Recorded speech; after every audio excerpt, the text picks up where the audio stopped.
horn, till the decks quivered. Don't be frightened, below.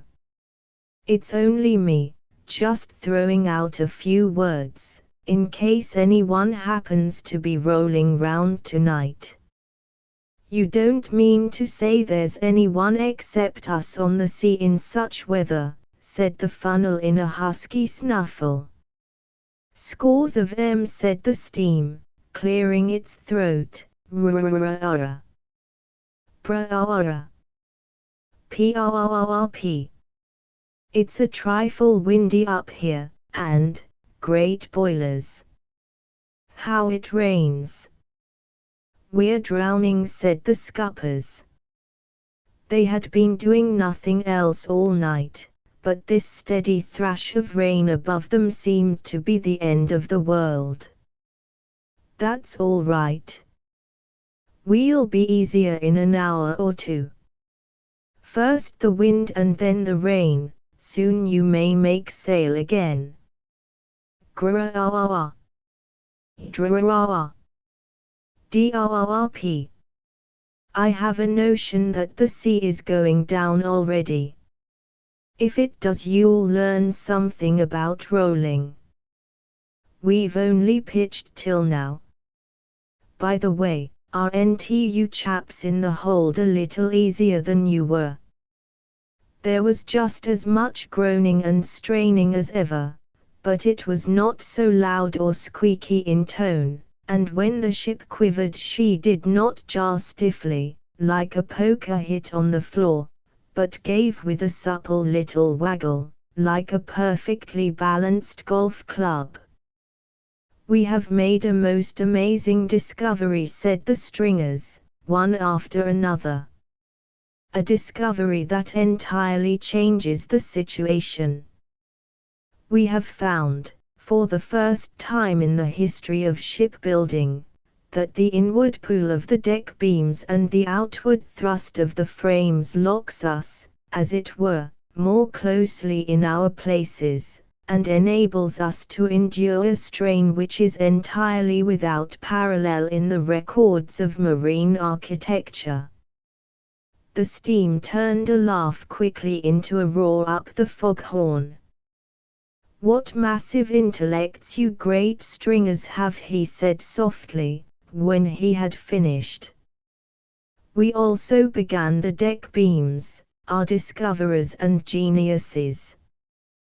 We are of opinion that the support of the hold pillars materially helps us. We find that we lock up on them when we are subjected to a heavy and singular weight of sea above." Here the Dimula shot down a hollow, lying almost on her side, righting at the bottom with a wrench and a spasm. "In these cases, are you aware of this, steam, the plating at the bows, and particularly at the stern, we would also mention the floors beneath us, help us to resist any tendency to spring." The frames spoke, in the solemn, awed voice which people use when they have just come across something entirely new for the very first time. "I'm only a poor puffy little flutterer," said the steam, "but I have to stand a good deal of pressure in my business. It's all tremendously interesting. Tell us some more. You fellows are so strong." "Watch us and you'll see," said the bow plates, proudly. "Ready, behind there. Here's the father and mother of waves coming. Sit tight, rivets all." A great sluicing comber thundered by, but through the scuffle and confusion the steam could hear the low, quick cries of the ironwork as the various strains took them, cries like these: "Easy, now, easy. Now push for all your strength. Hold out. Give a fraction. Hold up. Pull in. Shove crossways. Mind the strain at the ends. Grip, now. Bite tight. Let the water get away from under, and there she goes." The wave raced off into the darkness, shouting, "Not bad, that, if it's your first run," and the drenched and ducked ship throbbed to the beat of the engines inside her. All 3 cylinders were white with the salt spray that had come down through the engine room hatch. There was white fur on the canvas-bound steam pipes, and even the bright work deep below was speckled and soiled. But the cylinders had learned to make the most of steam that was half water, and were pounding along cheerfully. "How's the noblest outcome of human ingenuity hitting it?" said the steam, as he whirled through the engine room. "Nothing for nothing in this world of woe," the cylinders answered, as though they had been working for centuries, and precious little for 75 pounds head. "We've made 2 knots this last hour and a quarter. Rather humiliating for 800 horsepower, isn't it? Well, it's better than drifting astern, at any rate. You seem rather less, how shall I put it, stiff in the back than you were. If you'd been hammered as we've been this night, you wouldn't be stiff, if, either. Theory, retty, Cowley, of course, rigidity is the thing. Practically, there has to be a little give and take. We found that out by working on our sides for 5 minutes at a stretch. How's the weather? "Sea's going down fast," said the steam. "Good business," said the high-pressure cylinder. "Whack her up, boys. They've given us £5 more steam," and he began humming the first bars of "Said the Young Obadiah to the Old Obadiah," which, as you may have noticed, is a pet tune among engines not built for high speed. Racing liners with twin screws sing the Turkish Patrol and the overture to the Bronze Horse and Madame Angot till something goes wrong, and then they render Gounod's funeral march of a marionette with variations. "You'll learn a song of your own some fine day," said the steam, as he flew up the foghorn for one last bellow.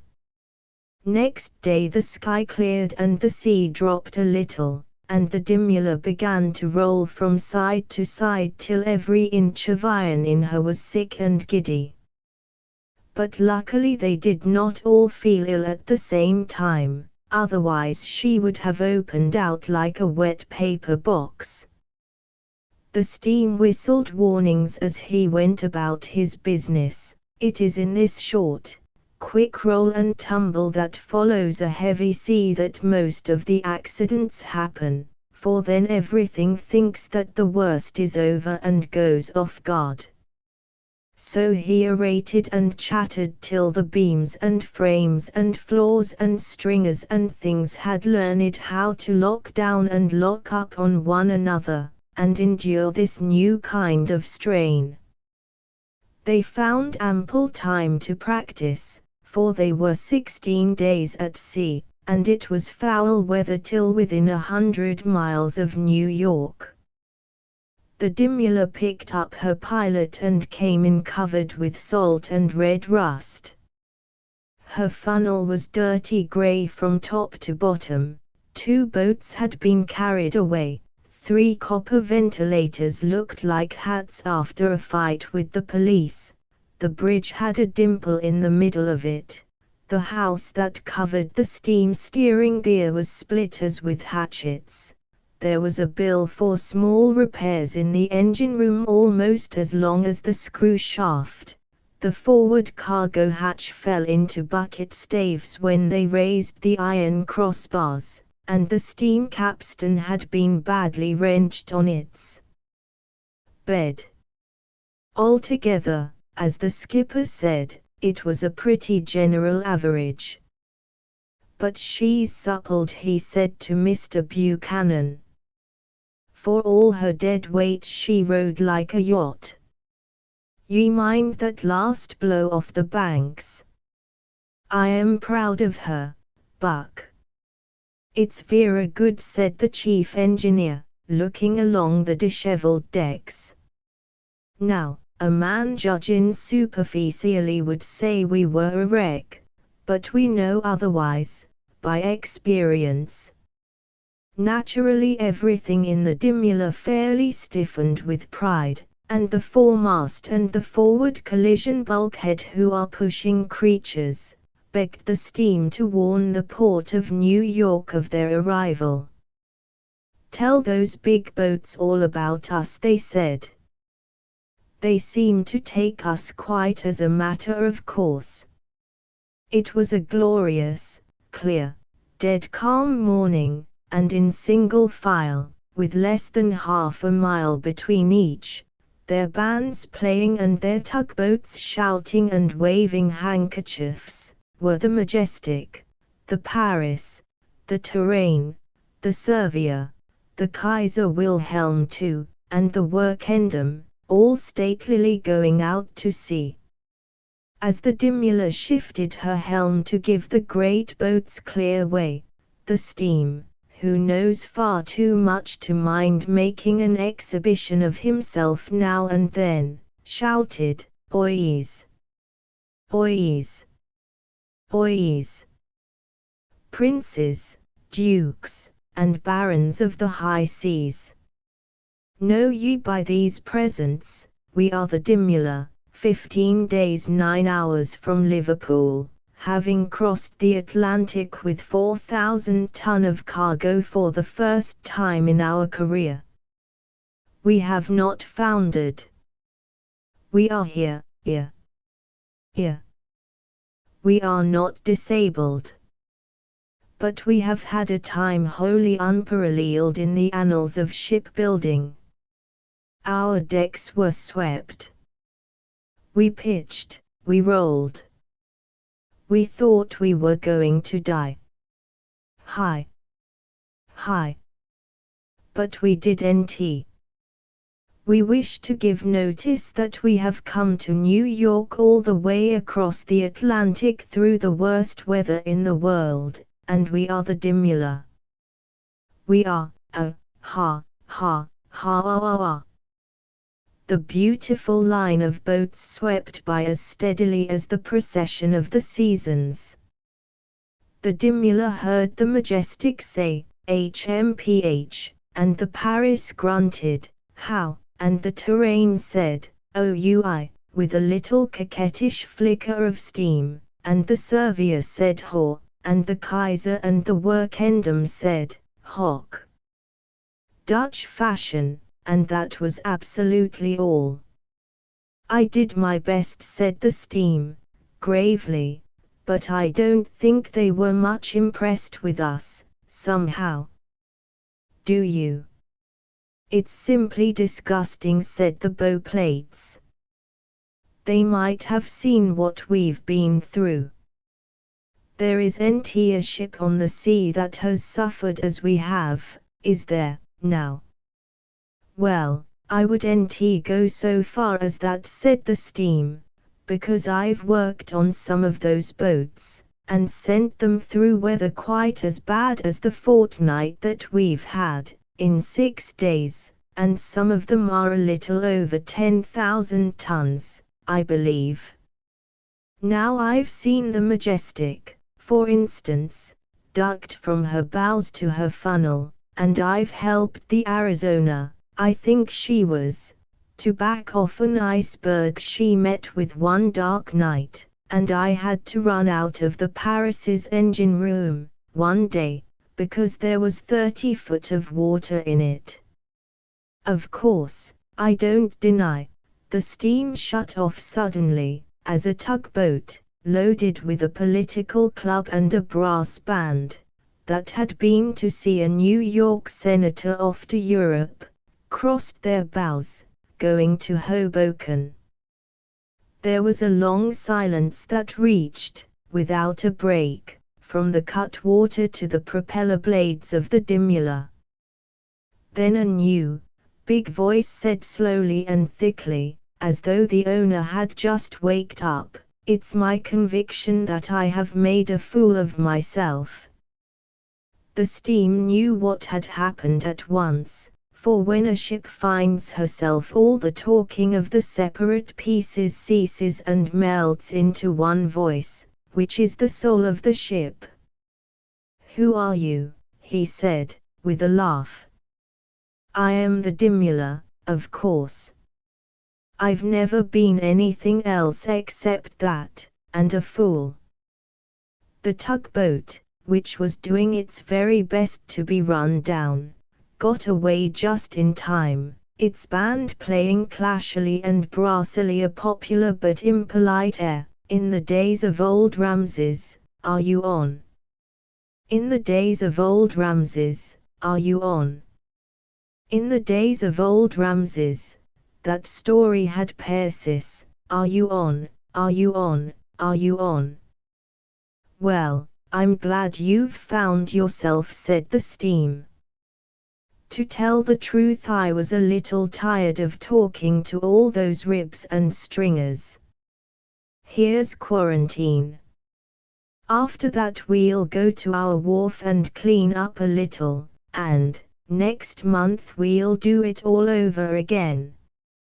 A trip across a continent, one, Harvey N. Cheney, a spoiled darling, perhaps 15 years old, an American, first, last, and all the time had staggered over the wet decks to the nearest rail after trying to smoke a wheeling stogie. He was fainting from seasickness, and a roll of the ship tilted him over the rail where a grey mother wave tucked him under one arm. He was picked up by the fishing schooner We're Here, and after many marvelous experiences among the sailors arrived in port, a happier and wiser fellow. His telegram to his father brings the following result. C. Hayne was flying to meet the only son, so miraculously restored to him. The bear was seeking his cub, not the bulls. Hard men who had their knives drawn to fight for their financial lives put away the weapons and wished him Godspeed, while half a dozen panic-smitten tin pot roads perked up their heads and spoke of the wonderful things they would have done had not Cheney buried the hatchet. 1. A selection from Captains Courageous copyrighted by the Century Company. It was a busy weekend among the wires, for, now that their anxiety was removed, men and cities hastened to accommodate. Los Angeles called to San Diego and Barstow that the Southern California engineers might know and be ready in their lonely roundhouses. Barstow passed the word to the Atlantic and Pacific, and Albuquerque flung it the whole length of the Atchison, Topeka, and Santa Fe management, even into Chicago. An engine, combination car with crew, and the great and gilded Constance private car were to be expedited over those 2,350 miles. The train would take precedence of 177 others meeting and passing. Dispatchers and crews of every one of those said trains must be notified. 16 locomotives, 16 engineers, and 16 firemen would be needed, each and every one the best available. 2½ minutes would be allowed for changing engines, 3 for watering, and 2 for coaling. Warn the men, and arrange tanks and chutes accordingly, for Harvey Cheney is in a hurry, sang the wires. 40 miles an hour will be expected, and division superintendents will accompany this special over their respective divisions. From San Diego to 16th Street, Chicago, let the magic carpet be laid down. Hurry. Oh, hurry. It will be hot, said Cheney, as they rolled out of San Diego in the dawn of Sunday. We're going to hurry, Mama, just as fast as ever we can. But I really don't think there's any good of your putting on your bonnet and gloves yet. You'd much better lie down and take your medicine. I'd play you a game o' dominoes, but it's Sunday. I'll be good. Oh, I will be good. Only, taking off my bonnet makes me feel as if we'd never get there. Try to sleep a little, Mama, and we'll be in Chicago before you know. But it's Boston, Father. Tell them to hurry.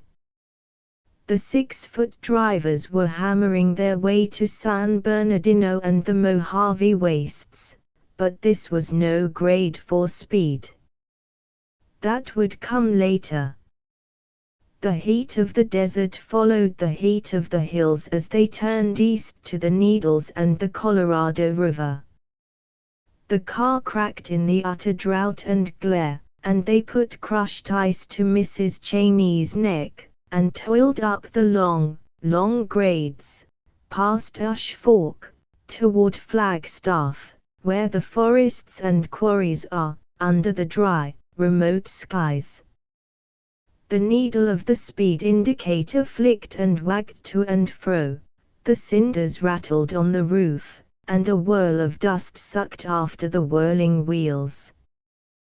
The crew of the combination sat on their bunks, panting in their shirt sleeves, and Cheney found himself among them shouting old stories of the railroad that every train man knows, above the roar of the car.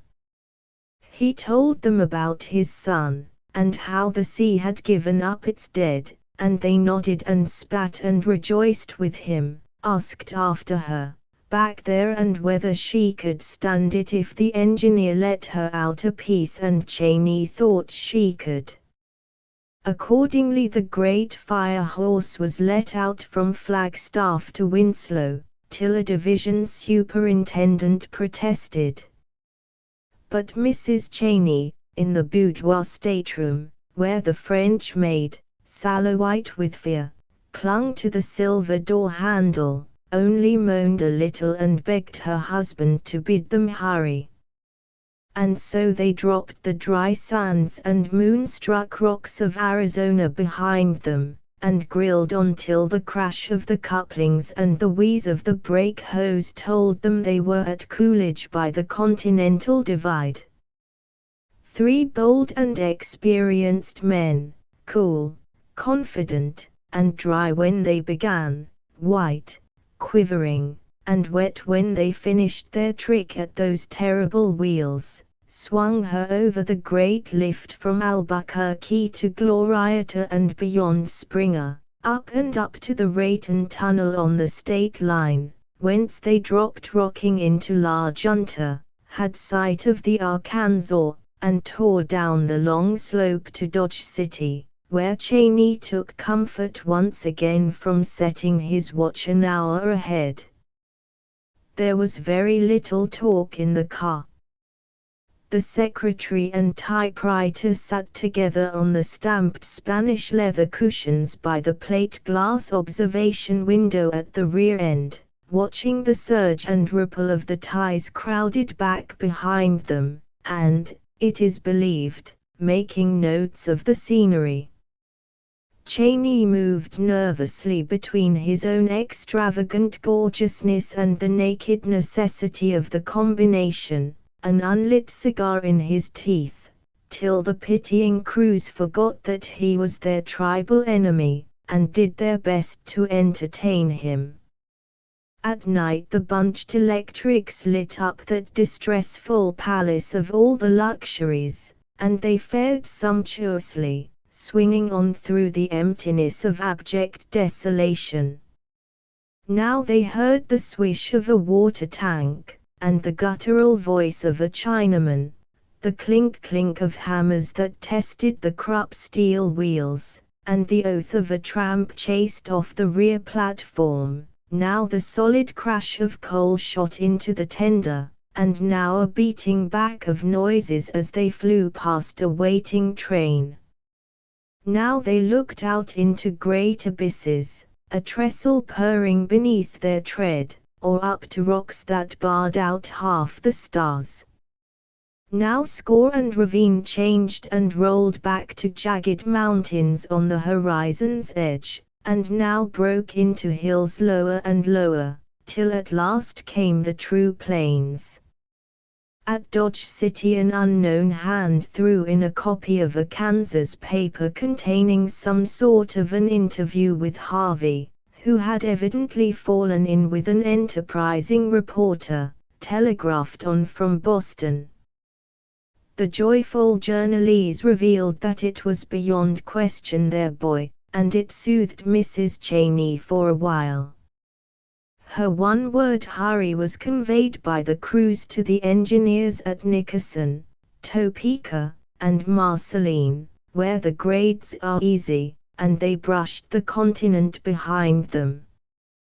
Towns and villages were close together now, and a man could feel here that he moved among people. I can't see the dial, and my eyes ache so. What are we doing? The very best we can, Mama. There's no sense in getting in before the limited. We'd only have to wait. I don't care. I want to feel we're moving. Sit down and tell me the miles.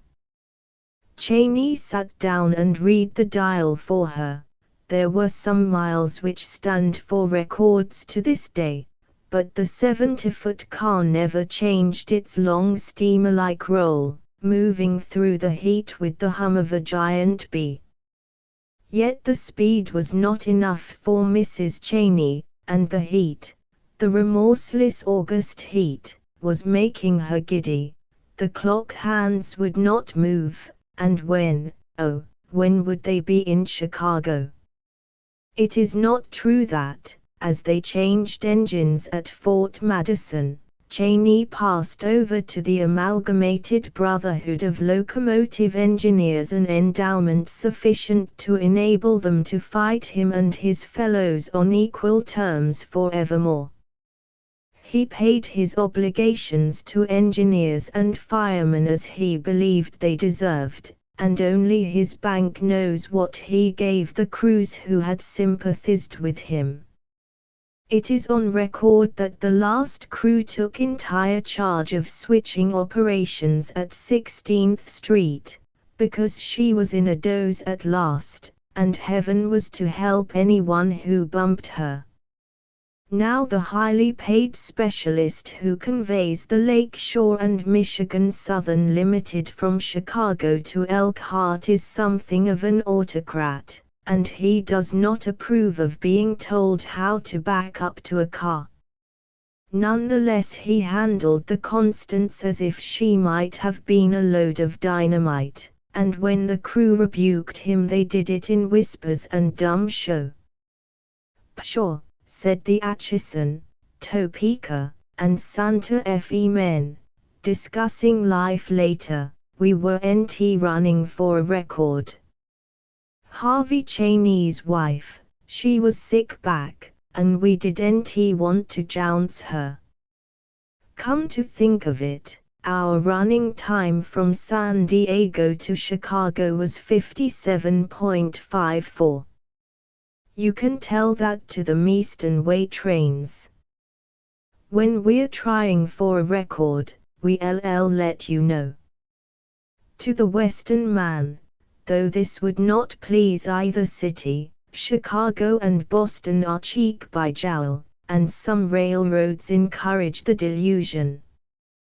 The limited whirled the Constance into Buffalo and the arms of the New York Central and Hudson River. Illustrious magnates with white whiskers and gold charms on their watch chains boarded her here to talk a little business to Cheney, who slid her gracefully into Albany, where the Boston and Albany completed the run from Tidewater to Tidewater.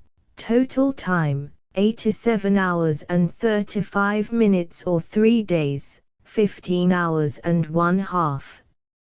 Harvey was waiting for them. "To the children of the Zodiac, too, it's too hard," said the big boy. "I don't know what Zodiac means." "I will hunt up the words for you in the dictionary," said the little girl.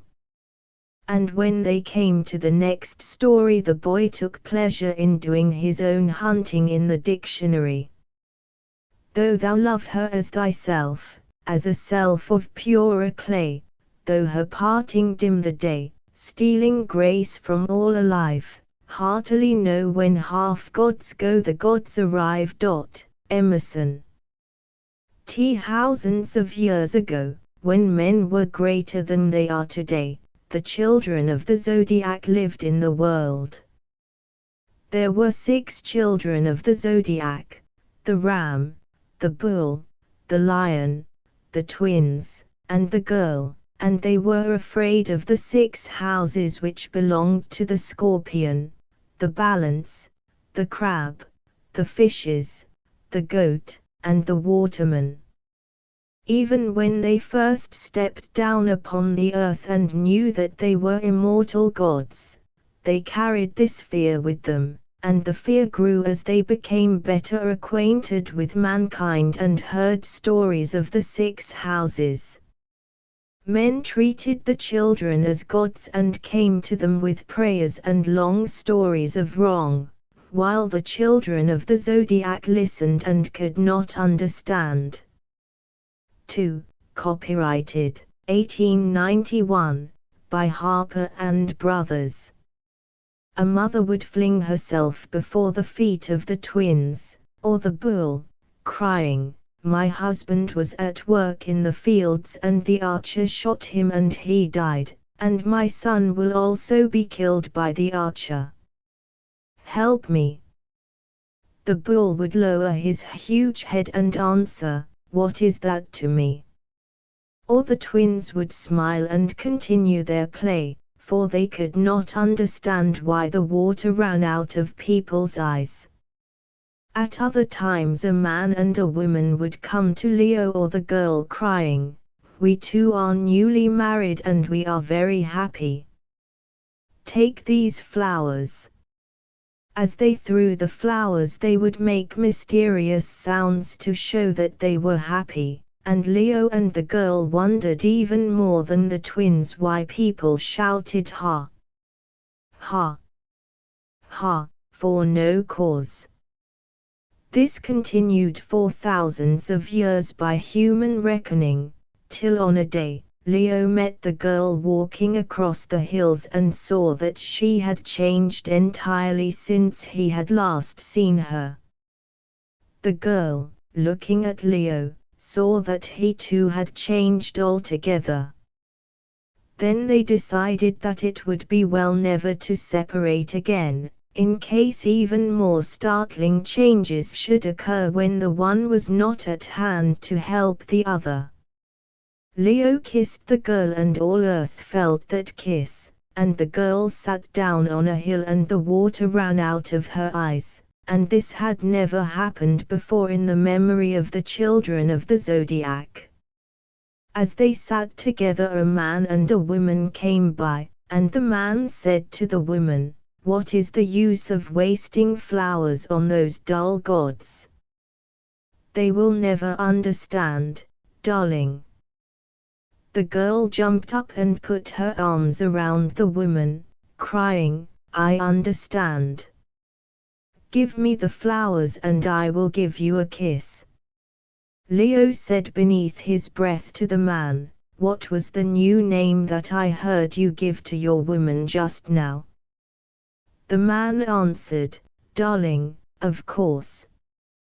"Why, of course," said Leo, "and if of course, what does it mean?" "It means very dear, and you have only to look at your wife to see why." "I see," said Leo, "you are quite right," and when the man and the woman had gone on he called the girl darling wife, and the girl wept again from sheer happiness. "I think," she said at last, wiping her eyes, "I think that we too have neglected men and women too much." "What did you do with the sacrifices they made to you, Leo?" "I let them burn," said Leo. "I could not eat them." "What did you do with the flowers?" "I let them wither." "I could not wear them, I had so many of my own," said the girl, "and now I am sorry." "There is nothing to grieve for," said Leo, "we belong to each other."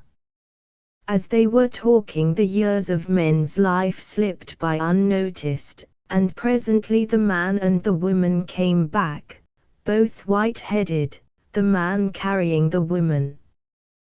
"We have come to the end of things," said the man quietly. That was my wife, as I am Leo's wife," said the girl quickly, her eyes staring.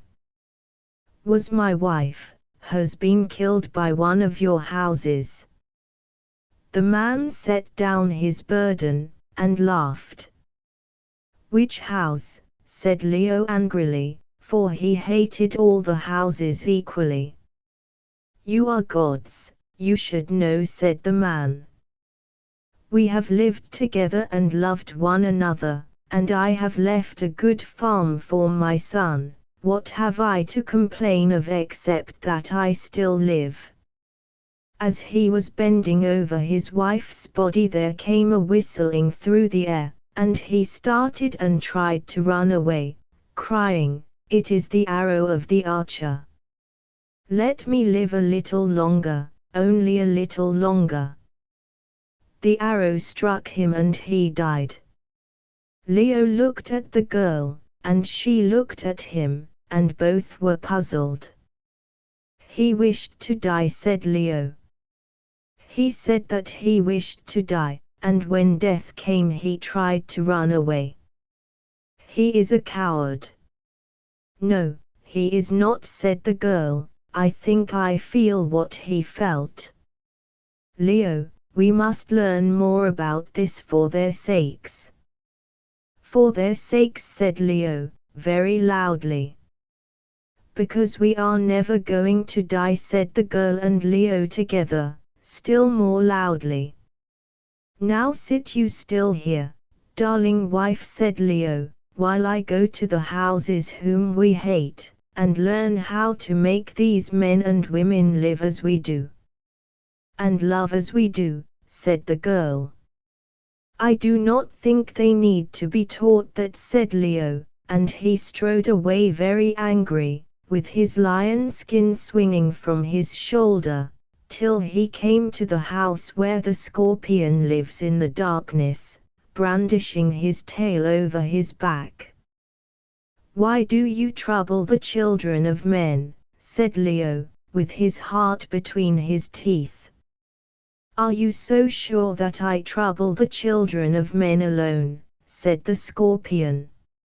"Speak to your brother the bull, and see what he says." "I come on behalf of the children of men," said Leo. "I have learned to love as they do, and I wish them to live as we do." "Your wish was granted long ago." "Speak to the bull." "He is under my special care," said the scorpion.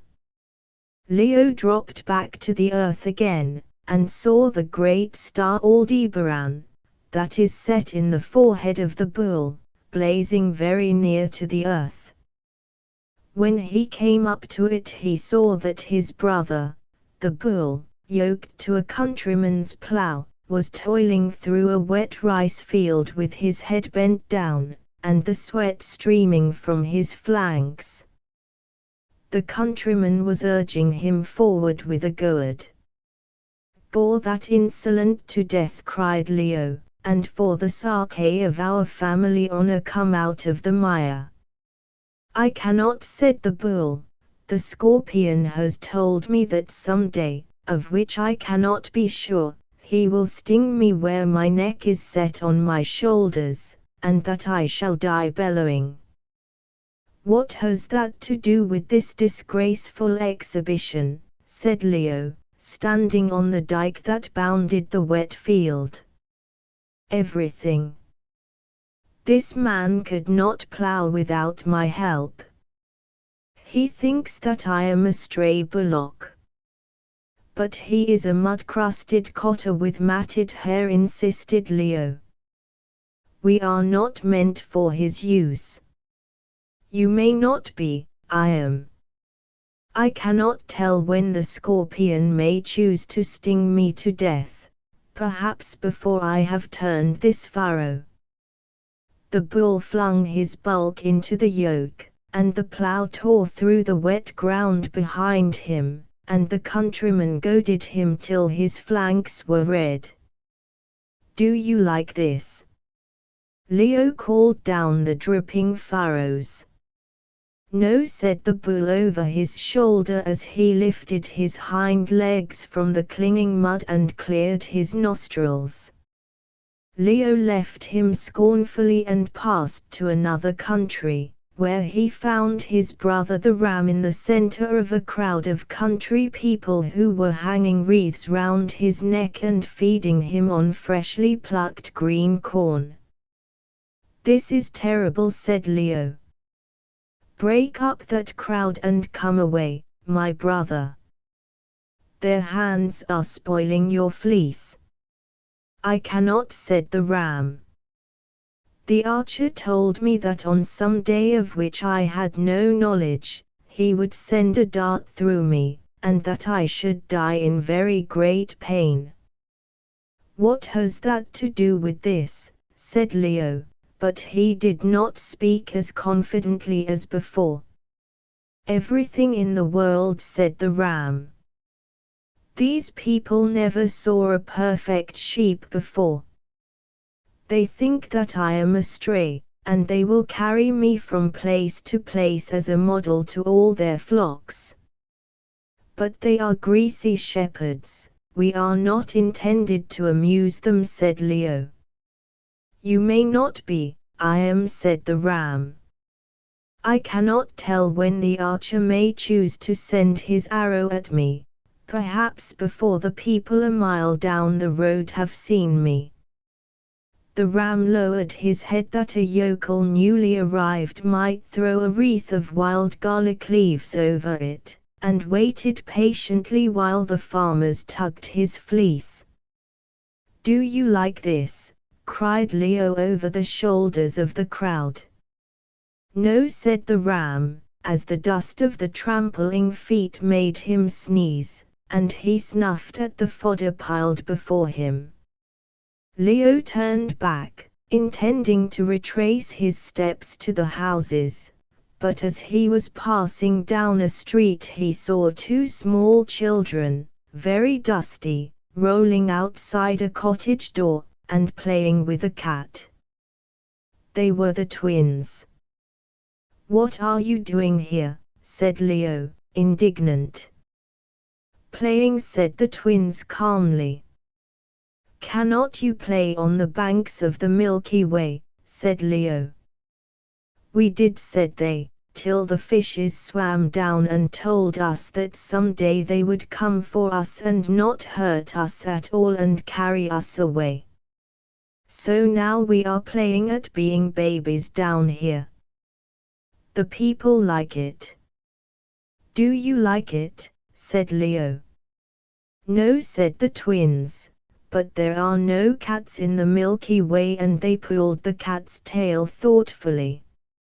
A woman came out of the doorway and stood behind them, and Leo saw in her face a look that he had sometimes seen in the girls. She thinks that we are foundlings, said the twins, and they trotted indoors to the evening meal. Then Leo hurried as swiftly as possible to all the houses one after another, for he could not understand the new trouble that had come to his brethren. He spoke to the archer, and the archer assured him that so far as that house was concerned Leo had nothing to fear. The waterman, the fishes, and the goat gave the same answer. They knew nothing of Leo, and cared less. They were the houses, and they were busied in killing men. At last he came to that very dark house where Cancer the crab lies so still that you might think he was asleep if you did not see the ceaseless play and winnowing motion of the feathery branches round his mouth. That movement never ceases. It is like the eating of a smothered fire into rotten timber in that it is noiseless and without haste. Leo stood in front of the crab, and the half-darkness allowed him a glimpse of that vast blue-black back, and the motionless eyes. Now and again he thought that he heard someone sobbing, but the noise was very faint. Why do you trouble the children of men? Said Leo. There was no answer, and against his will Leo cried, Why do you trouble us? What have we done that you should trouble us? This time Cancer replied, What do I know or care? You were born into my house, and at the appointed time I shall come for you. When is the appointed time? Said Leo, stepping back from the restless movement of the mouth. When the full moon fails to call the full tide, said the crab, I shall come for the one. When the other has taken the earth by the shoulders, I shall take that other by the throat. Leo lifted his hand to the apple of his throat, moistened his lips, and recovering himself, said, "Must I be afraid for two, then?" "For two," said the crab, "and as many more as may come after." "My brother, the bull, had a better fate," said Leo, sullenly. "He is alone." A hand covered his mouth before he could finish the sentence, and he found the girl in his arms. Womanlike, she had not stayed where Leo had left her, but had hastened off at once to know the worst, and passing all the other houses, had come straight to Cancer. "That is foolish," said the girl, whispering. "I have been waiting in the dark for long and long before you came. Then I was afraid. But now," she put her head down on his shoulder and sighed a sigh of contentment. "I am afraid now," said Leo. "That is on my account," said the girl. "I know it is, because I am afraid for your sake. Let us go, husband." They went out of the darkness together and came back to the earth, Leo very silent, and the girl striving to cheer him. "My brother's fate is the better one," Leo would repeat from time to time, and at last he said, "Let us each go our own way and live alone till we die. We were born into the house of Cancer, and he will come for us." I know. But where shall I go? And where will you sleep in the evening? But let us try. I will stay here. Do you go on." Leo took 6 steps forward very slowly, and 3 long steps backward very quickly, and the 3rd step set him again at the girl's side. This time it was she who was begging him to go away and leave her, and he was forced to comfort her all through the night. That night decided them both never to leave each other for an instant, and when they had come to this decision they looked back at the darkness of the house of Cancer high above their heads, and with their arms round each other's necks laughed, ha! Ha! Ha! Exactly as the children of men laughed. And that was the first time in their lives that they had ever laughed. Next morning they returned to their proper home and saw the flowers and the sacrifices that had been laid before their doors by the villagers of the hills. Leo stamped down the fire with his heel and the girl flung the flower wreaths out of sight, shuddering as she did so. When the villagers returned, as of custom, to see what had become of their offerings, they found neither roses nor burned flesh on the altars, but only a man and a woman, with frightened white faces sitting hand in hand on the altar steps. "Are you not Virgo?" said a woman to the girl. "I sent you flowers yesterday."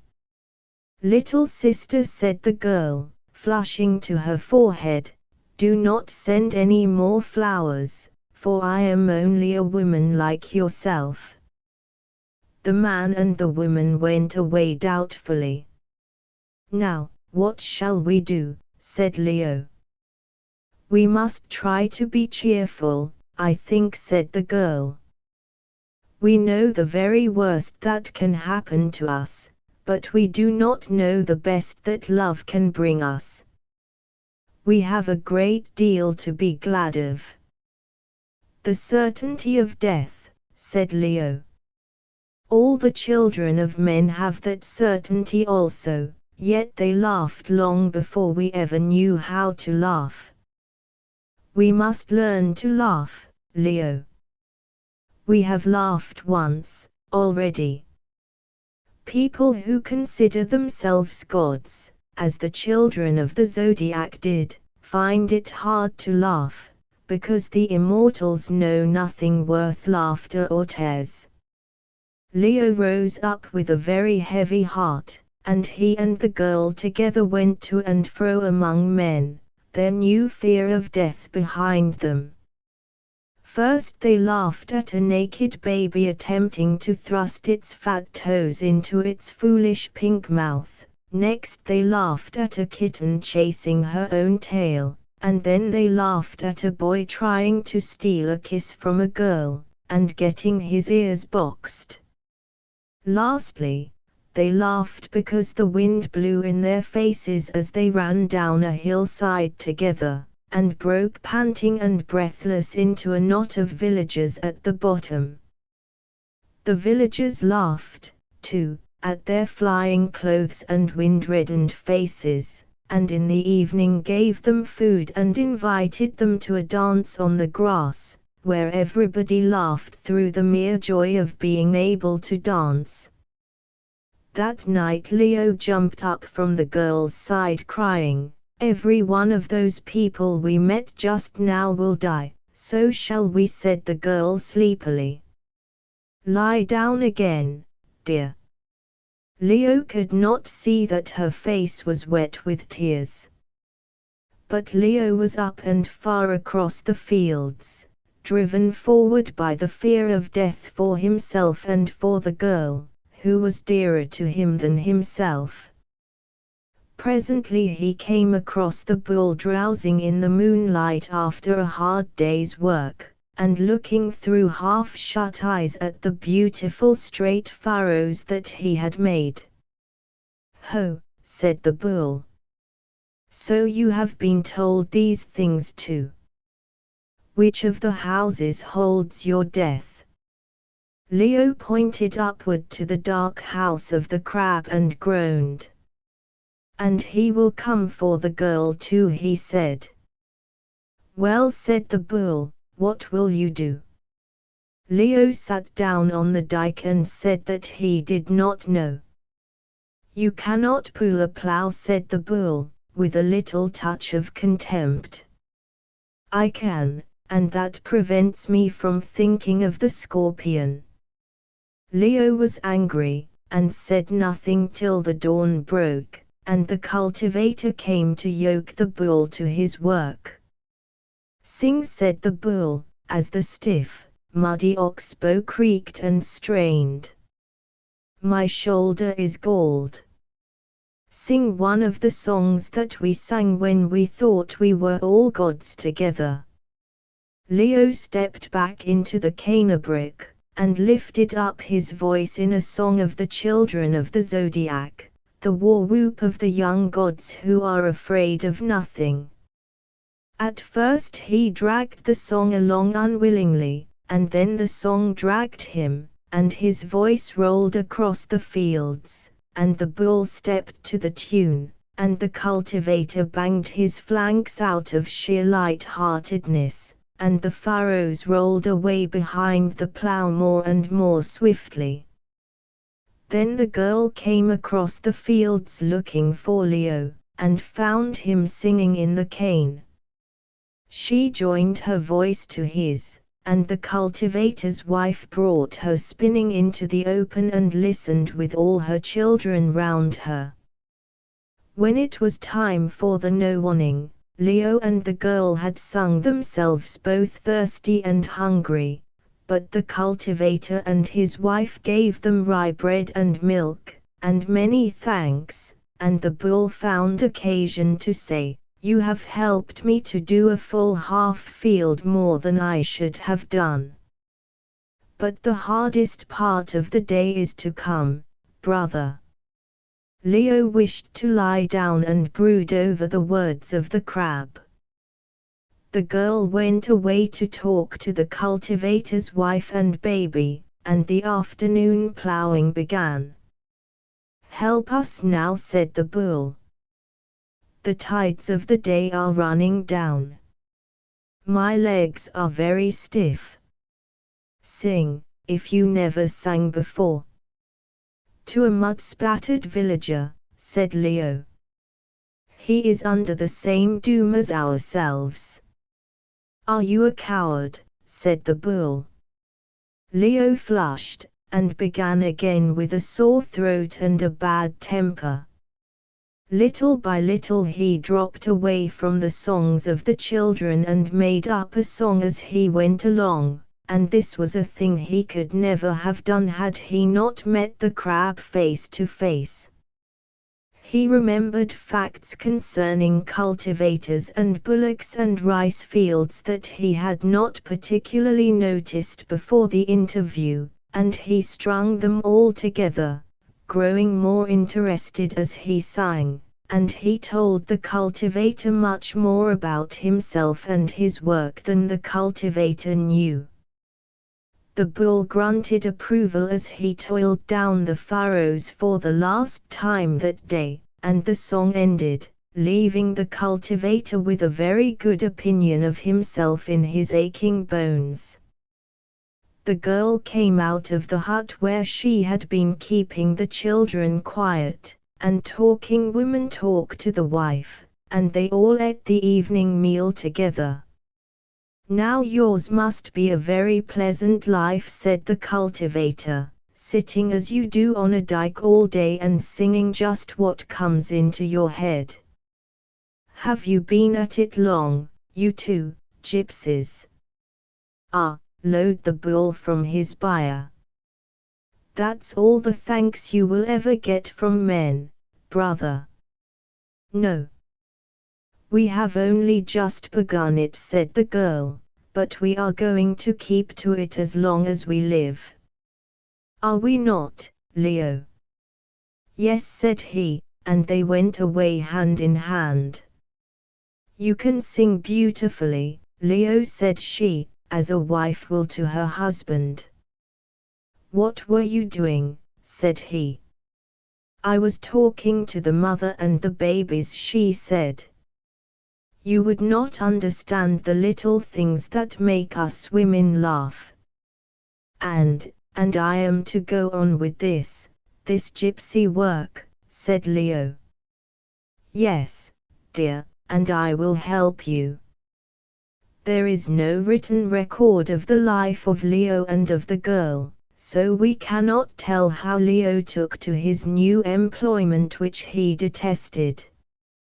We are only sure that the girl loved him when and wherever he sang, even when, after the song was done, she went round with the equivalent of a tambourine and collected the pence for the daily bread. There were times, too, when it was Leo's very hard task to console the girl for the indignity of horrible praise that people gave him and her, for the silly wagging peacock feathers that they stuck in his cap, and the buttons and pieces of cloth that they sewed on his coat.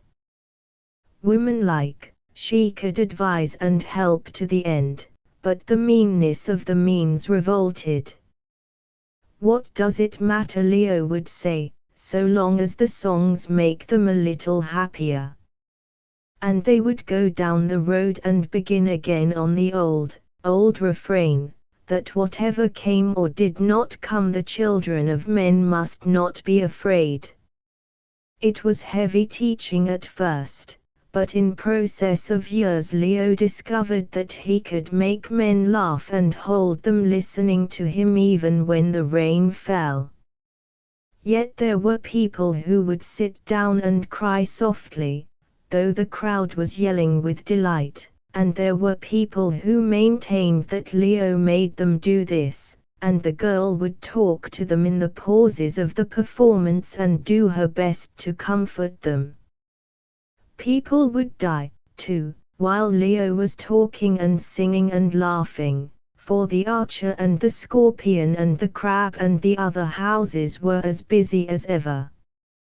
Sometimes the crowd broke, and were frightened, and Leo strove to keep them steady by telling them that this was cowardly, and sometimes they mocked at the houses that were killing them, and Leo explained that this was even more cowardly than running away.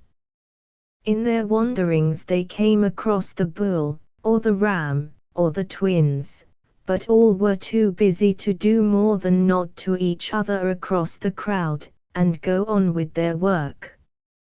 As the years rolled on, even that recognition ceased, for the children of the zodiac had forgotten that they had ever been gods working for the Psyche of men.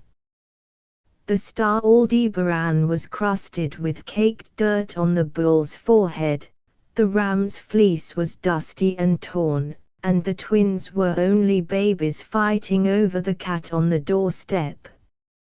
It was then that Leo said, "Let us stop singing and making jokes." And it was then that the girl said, "No."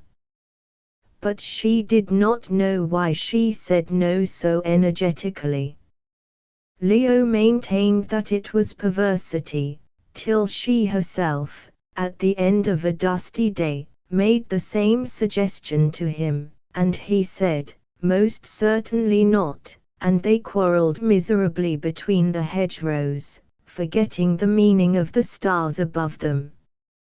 Other singers and other talkers sprang up in the course of the years, and Leo, forgetting that there could never be too many of these, hated them for dividing the applause of the children of men, which he thought should be all his own. The girl would grow angry too, and then the songs would be broken, and the jests fall flat for weeks to come, and the children of men would shout, "Go home, you two gypsies! Go home and learn something worth singing." After one of these sorrowful, shameful days, the girl, walking by Leo's side through the fields, saw the full moon coming up over the trees, and she clutched Leo's arm, crying, "The time has come now. Oh, Leo, forgive me." "What is it?" said Leo. He was thinking of the other singers. "My husband," she answered, and she laid his hand upon her breast, and the breast that he knew so well was hard as stone. Leo groaned, remembering what the crab had said. "Surely we were gods once," he cried. "Surely we are gods still," said the girl. "Do you not remember when you and I went to the house of the crab and were not very much afraid? And since then, we have forgotten what we were singing for. We sang for the pence, and, oh, we fought for them, we, who are the children of the zodiac." "It was my fault," said Leo. "How can there be any fault of yours that is not mine too?" said the girl. "My time has come, but you will live longer, and—" The look in her eyes said all she could not say. "Yes, I will remember that we are gods," said Leo. "It is very hard, even for a child of the zodiac who has forgotten his godhead, to see his wife dying slowly, and to know that he cannot help her." The girl told Leo in those last months of all that she had said and done among the wives and the babies at the back of the roadside performances, and Leo was astonished that he knew so little of her who had been so much to him. When she was dying, she told him never to fight for pence or quarrel with the other singers, and, above all, to go on with his singing immediately after she was dead. Then she died, and after he had buried her he went down the road to a village that he knew, and the people hoped that he would begin quarreling with a new singer that had sprung up while he had been away. But Leo called him my brother. The new singer was newly married, and Leo knew it. And when he had finished singing, Leo straightened himself, and sang the song of the girl which he had made coming down the road. Every man who was married, or hoped to be married, whatever his rank or color, understood that song, even the bride leaning on the new husband's arm understood it too, and presently when the song ended, and Leo's heart was bursting in him, the men sobbed. "That was a sad tale," they said at last, "now make us laugh." Because Leo had known all the sorrow that a man could know, including the full knowledge of his own fall who had once been a god, he, changing his song quickly, made the people laugh till they could laugh no more. They went away feeling ready for any trouble in reason, and they gave Leo more peacock feathers and pence than he could count. Knowing that pence led to quarrels and that peacock feathers were hateful to the girl, he put them aside and went away to look for his brothers, to remind them that they too were gods. He found the bull goring the undergrowth in a ditch, for the scorpion had stung him, and he was dying, not slowly, as the girl had died, but quickly. "I know all," the bull groaned, as Leo came up. "I had forgotten, too, but I remember now. Go and look at the fields I plowed. The furrows are straight. I forgot that I was a god, but I drew the plow perfectly straight, for all that. And you, brother?" "I am not at the end of the plowing," said Leo. "Does death hurt?" "No, but dying does," said the bull, and he died. The cultivator who then owned him was much annoyed, for there was a field still unploughed. It was after this that Leo made the song of the bull who had been a god and forgotten the fact, and he sang it in such a manner that half the young men in the world conceived that they too might be gods without knowing it. A half of that half grew impossibly conceited, and died early. A half of the remainder strove to be gods and failed, but the other half accomplished 4 times more work than they would have done under any other delusion. Later, years later, always wandering up and down, and making the children of men laugh, he found the twins sitting on the bank of a stream waiting for the fishes to come and carry them away. They were not in the least afraid, and they told Leo that the woman of the house had a real baby of her own, and that when that baby grew old enough to be mischievous he would find a well-educated cat waiting to have its tail pulled. Then the fishes came for them, but all that the people saw was 2 children drowning in a brook, and though their foster mother was very sorry, she hugged her own real baby to her breast, and was grateful that it was only the foundlings. Then Leo made the song of the twins who had forgotten that they were gods, and had played in the dust to amuse a foster mother. That song was sung far and wide among the women. It caused them to laugh and cry and hug their babies closer to their hearts all in one breath, and some of the women who remembered the girl said, "Surely that is the voice of Virgo. Only she could know so much about ourselves." After those 3 songs were made, Leo sang them over and over again, till he was in danger of looking upon them as so many mere words, and the people who listened grew tired, and there came back to Leo the old temptation to stop singing once and for all. But he remembered the girl's dying words and went on. One of his listeners interrupted him as he was singing. "Leo," said he, "I have heard you telling us not to be afraid for the past 40 years. Can you not sing something new now?" "No," said Leo, "it is the only song that I am allowed to sing. You must not be afraid of the houses, even when they kill you." The man turned to go, wearily, but there came a whistling through the air, and the arrow of the archer was seen skimming low above the earth, pointing to the man's heart. He drew himself up, and stood still waiting till the arrow struck home. "I die," he said, quietly. "It is well for me, Leo, that you sang for 40 years. "Are you afraid?" said Leo, bending over him. "I am a man, not a god," said the man. "I should have run away but for your songs.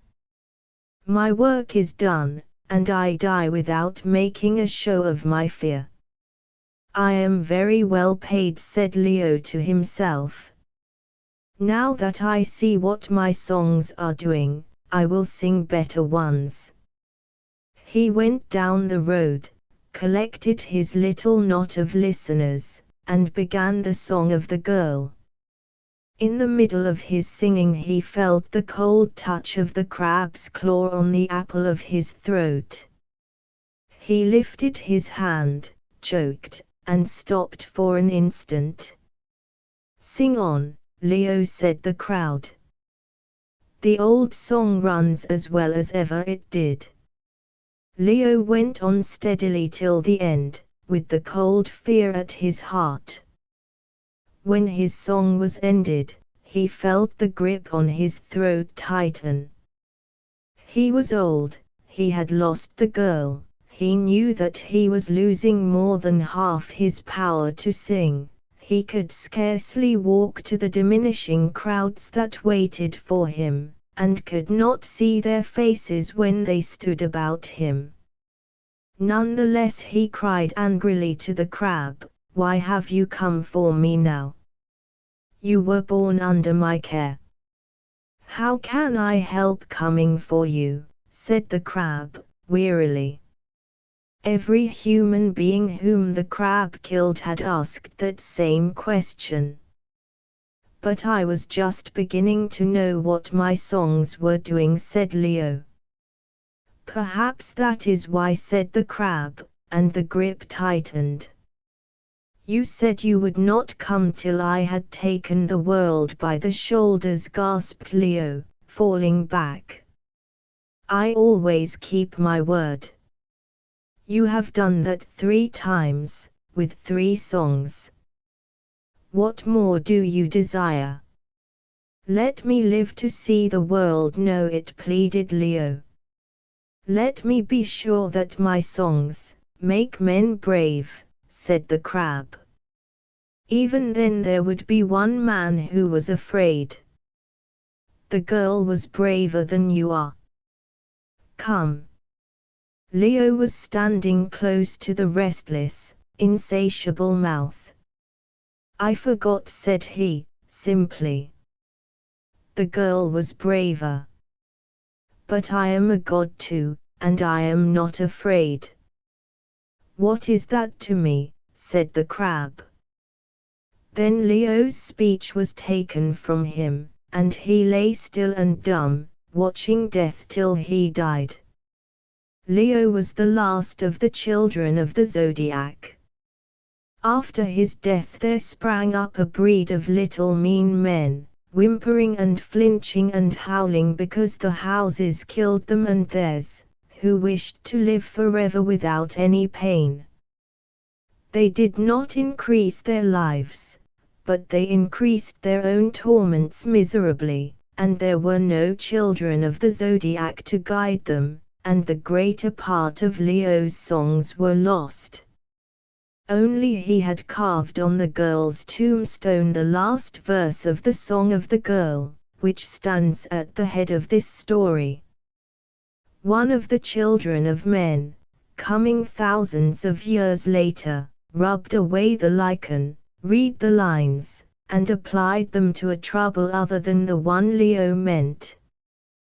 Being a man, men believed that he had made the verses himself, but they belong to Leo, the child of the zodiac, and teach, as he taught, that what comes or does not come, we must not be afraid.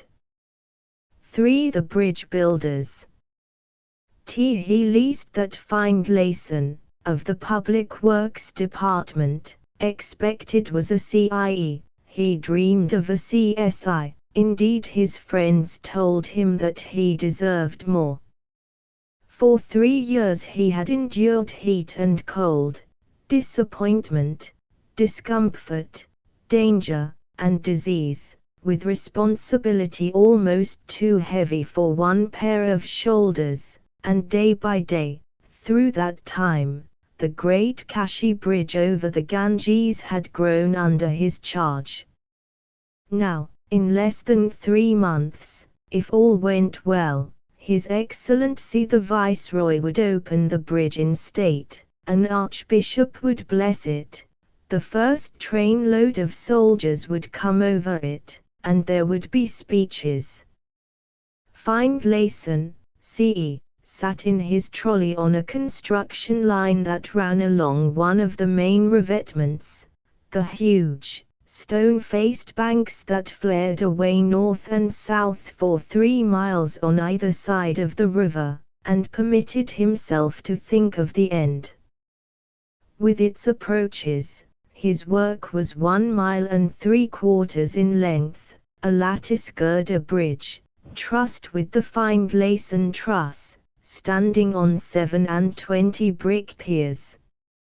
Each one of those piers was 24 feet in diameter, capped with red Agra stone and sunk 80 feet below the shifting sand of the Ganges bed. Above them ran the railway line 15 feet broad, above that, again, a cart road of 18 feet, flanked with footpaths. At either end rose towers of red brick, loopholed for musketry and pierced for big guns, and the ramp of the road was being pushed forward to their haunches. The raw earth ends were crawling and alive with hundreds upon hundreds of tiny asses climbing out of the yawning borrow pit below with sackfuls of stuff, and the hot afternoon air was filled with the noise of hooves, the rattle of the drivers' sticks, and the swish and roll down of the dirt. The river was very low, and on the dazzling white sand between the 3 center piers stood squat cribs of railway sleepers, filled within and daubed without with mud, to support the last of the girders as those were riveted up. In the little deep water left by the drought, an overhead crane traveled to and fro along its spile pier, jerking sections of iron into place, snorting and backing and grunting as an elephant grunts in the timber yard.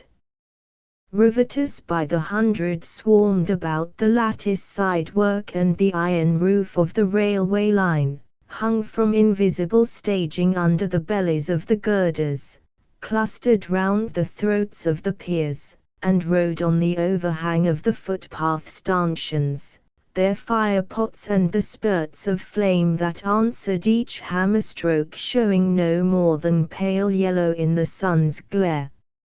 East and west and north and south the construction trains rattled and shrieked up and down the embankments, the piled trucks of brown and white stone banging behind them till the sideboards were unpinned, and with a roar and a grumble a few thousand tons more material were thrown out to hold the river in place.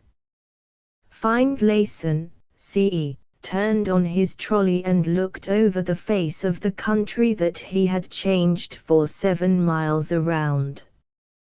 Looked back on the humming village of 5,000 workmen, upstream and down, along the vista of spurs and sand, across the river to the far piers, lessening in the haze, overhead to the guard towers, and only he knew how strong those were, and with a sigh of contentment saw that his work was good.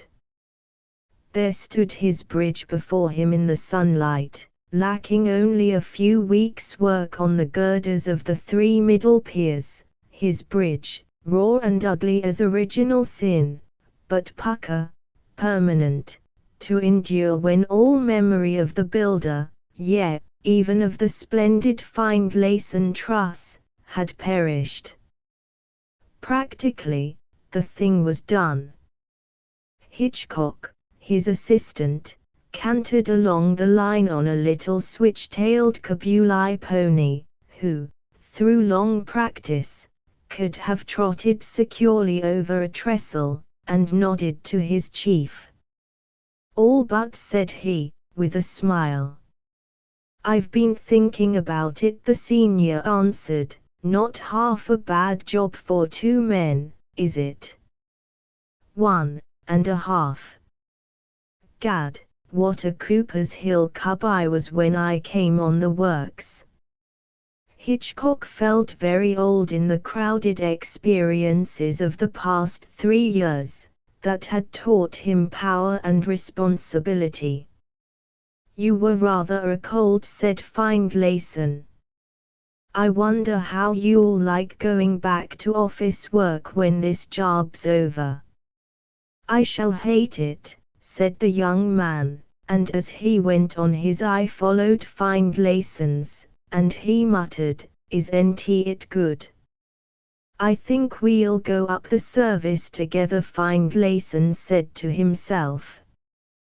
"You're too good a youngster to waste on another man. Cub thou wast, assistant thou art. Personal assistant, and at Simla, thou shalt be, if any credit comes to me out of the business." Indeed, the burden of the work had fallen altogether on Findlayson and his assistant, the young man whom he had chosen because of his rawness to break to his own needs. There were labor contractors by the 500, fitters and riveters, European, borrowed from the railway workshops, with perhaps 20 white and half-caste subordinates to direct, under direction, the bevies of workmen, but none knew better than these two, who trusted each other, how the underlings were not to be trusted. They had been tried many times in sudden crises, by slipping of booms, by breaking of tackle, failure of cranes, and the wrath of the river, but no stress had brought to light any man among them whom Findlayson and Hitchcock would have honored by working as remorselessly as they worked themselves. Findlayson thought it over from the beginning, the months of office work destroyed at a blow when the government of India, at the last moment, added 2 feet to the width of the bridge, under the impression that bridges were cut out of paper, and so brought to ruin at least half an acre of calculations, and Hitchcock, new to disappointment, buried his head in his arms and wept. The heart-breaking delays over the filling of the contracts in England, the futile correspondences hinting at great wealth of commission if one, only one, rather doubtful consignment were passed, the war that followed the refusal, the careful, polite obstruction at the other end that followed the war, till young Hitchcock, putting 1 month's leave to another month, and borrowing 10 days from Findlayson, spent his poor little savings of a year in a wild dash to London, and there, as his own tongue asserted, and the later consignments proved, put the fear of God into a man so great that he feared only Parliament, and said so till Hitchcock wrought with him across his own dinner table, and he feared the Kashi Bridge and all who spoke in its name. Then there was the cholera that came in the night to the village by the bridge works, and after the cholera smote the smallpox. The fever they had always with them. Hitchcock had been appointed a magistrate of the 3rd class with whipping powers, for the better government of the community, and Findlayson watched him wield his powers temperately, learning what to overlook and what to look after. It was a long, long reverie, and it covered storm, sudden freshes, death in every manner and shape, violent and awful rage against red tape, half frenzying a mind that knows it should be busy on other things, drought, sanitation, finance, birth, wedding, burial, and riot in the village of 20 warring castes, argument, expostulation, persuasion, and the blank despair that a man goes to bed upon, thankful that his rifle is all in pieces in the gun case. Behind everything rose the black frame of the Kashi Bridge, plate by plate, girder by girder, span by span, and each pier of it recalled Hitchcock, the all-round man, who had stood by his chief without failing from the very first to this last. So the bridge was two men's work, unless one counted Prue, as Prue certainly counted himself. He was a Lascar, a carver from Bulsar, familiar with every port between Rockhampton and London, who had risen to the rank of Srang on the British India boats, but wearying of routine musters and clean clothes, had thrown up the service and gone inland, where men of his caliber were sure of employment. For his knowledge of tackle and the handling of heavy weights, Prue was worth almost any price he might have chosen to put upon his services, but custom decreed the wage of the overhead men, and Prue was not within many silver pieces of his proper value. Neither running water nor extreme heights made him afraid, and, as an ex-Srang, he knew how to hold authority. No piece of iron was so big or so badly placed that Prue could not devise a tackle to lift it, a loose-ended, sagging arrangement, rigged with a scandalous amount of talking, but perfectly equal to the work in hand. It was Prue who had saved the girder of No. 7 pier from destruction when the new wire rope jammed in the eye of the crane, and the huge plate tilted in its slings, threatening to slide out sideways. Then the native workmen lost their heads with great shoutings, and Hitchcock's right arm was broken by a falling T-plate, and he buttoned it up in his coat and swooned, and came to and directed for 4 hours till Prue, from the top of the crane, reported, "All's well," and the plate swung home. There was no one like Prue, Srang, to lash and guy and hold, to control the donkey engines, to hoist a fallen locomotive craftily out of the borrow pit into which it had tumbled, to strip and dive, if need be, to see how the concrete blocks round the piers stood the scouring of Mother Gunga, or to adventure upstream on a monsoon night and report on the state of the embankment facings. He would interrupt the field councils of Findlayson and Hitchcock without fear, till his wonderful English, or his still more wonderful lingua franca, half Portuguese and half Malay, ran out and he was forced to take string and show the knots that he would recommend. He controlled his own gang of tacklemen, mysterious relatives from Kutch Manvi gathered month by month and tried to the uttermost. No consideration of family or kin allowed Prue to keep weak hands or a giddy head on the payroll. "My honor is the honor of this bridge," he would say to the about to be dismissed. "What do I care for your honor? Go and work on a steamer.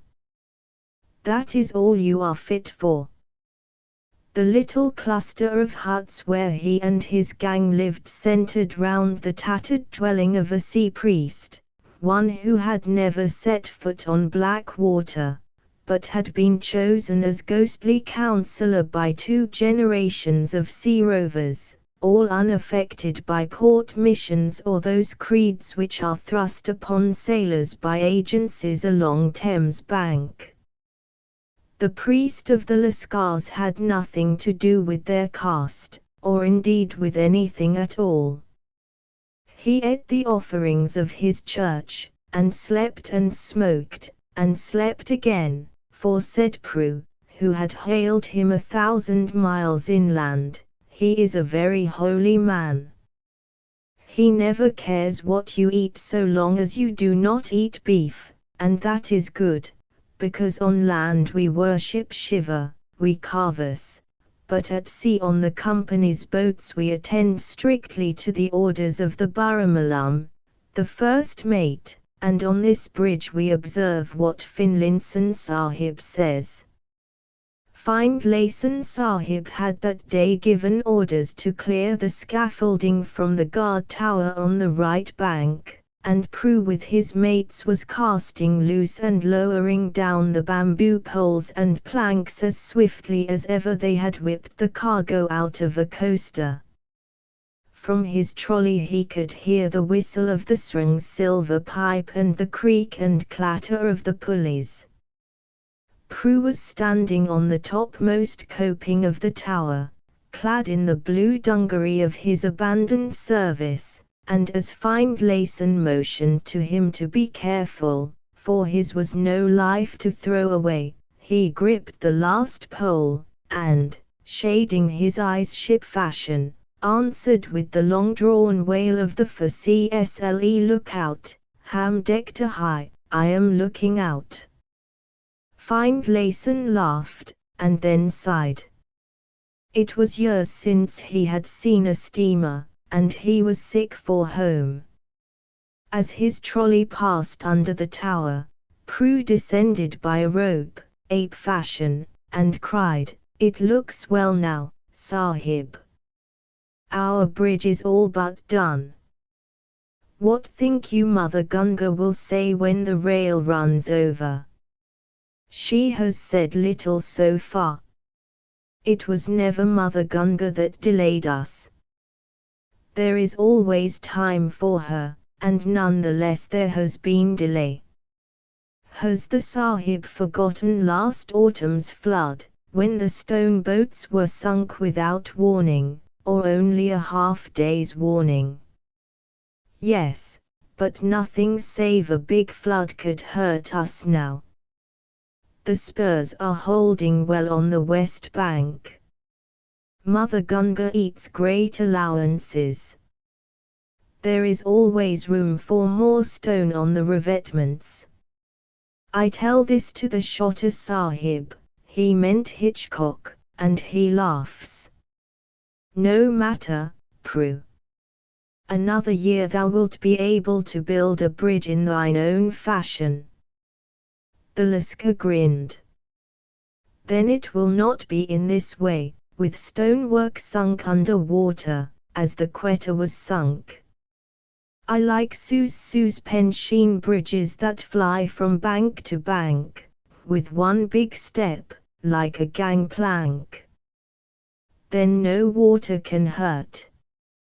When does the Lord Sahib come to open the bridge? In 3 months, when the weather is cooler. Ho! Ho! He is like the Baramalam. He sleeps below while the work is being done. Then he comes upon the quarter-deck and touches with his finger and says, "This is not clean. Jaibunwala." But the Lord Sahib does not call me a Jaibunwala, Prue. No, Sahib, but he does not come on deck till the work is all finished. Even the Baramalam of the Nirbuda said once at Tuticorin, "Bah! Go. I am busy." "I, also," said Prue, with an unshaken countenance. "May I take the light dinghy now and row along the spurs? To hold them with thy hands. They are, I think, sufficiently heavy." "Nay, Sahib. It is thus. At sea, on the black water, we have room to be blown up and down without care. Here we have no room at all. Look you, we have put the river into a dock, and run her between stone sills. Findlayson smiled at the we. We have bitted and bridled her. She is not like the sea, that can beat against a soft beach. She is Mother Gunga, in irons. His voice fell a little. Prue, thou hast been up and down the world more even than I speak true talk, now. How much dost thou in thy heart believe of Mother Gunga? All that our priest says. London is London, Sahib. Sydney is Sydney, and Port Darwin is Port Darwin. Also Mother Gunga is Mother Gunga, and when I come back to her banks I know this and worship. In London I did puja to the big temple by the river for the sake of the god within. Yes, I will not take the cushions in the dinghy. Findlayson mounted his horse and trotted to the shed of a bungalow that he shared with his assistant. The place had become home to him in the last 3 years. He had grilled in the heat, sweated in the rains, and shivered with fever under the rude thatch roof. The lime wash beside the door was covered with rough drawings and formulae, and the centre path trodden in the matting of the veranda showed where he had walked alone. There is no 8-hour limit to an engineer's work, and the evening meal with Hitchcock was eaten booted and spurred. Over their cigars they listened to the hum of the village as the gangs came up from the riverbed and the lights began to twinkle. Prue has gone up the spurs in your dinghy. He's taken a couple of nephews with him, and he's lolling in the stern like a commodore, said Hitchcock. That's all right. He's got something on his mind. You think that 10 years in the British India boats would have knocked most of his religion out of him? So it has, said Hitchcock, chuckling. I overheard him the other day in the middle of a most atheistical talk with that fat old guru of theirs. Prue denied the efficacy of prayer, and wanted the guru to go to sea and watch a gale out with him, and see if he could stop a monsoon. All the same, if you carried off his guru he'd leave us like a shot. He was yawning away to me about praying to the dome of St. Paul's when he was in London. He told me that the first time he went into the engine room of a steamer, when he was a boy, he prayed to the low-pressure cylinder. Not half bad a thing to pray to, either. He's propitiating his own gods now, and he wants to know what Mother Gunga will think of a bridge being run across her. Who's there? A shadow darkened the doorway, and a telegram was put into Hitchcock's hand. She ought to be pretty well used to it by this time. Only a tar. It ought to be Raleigh's answer about the new rivets.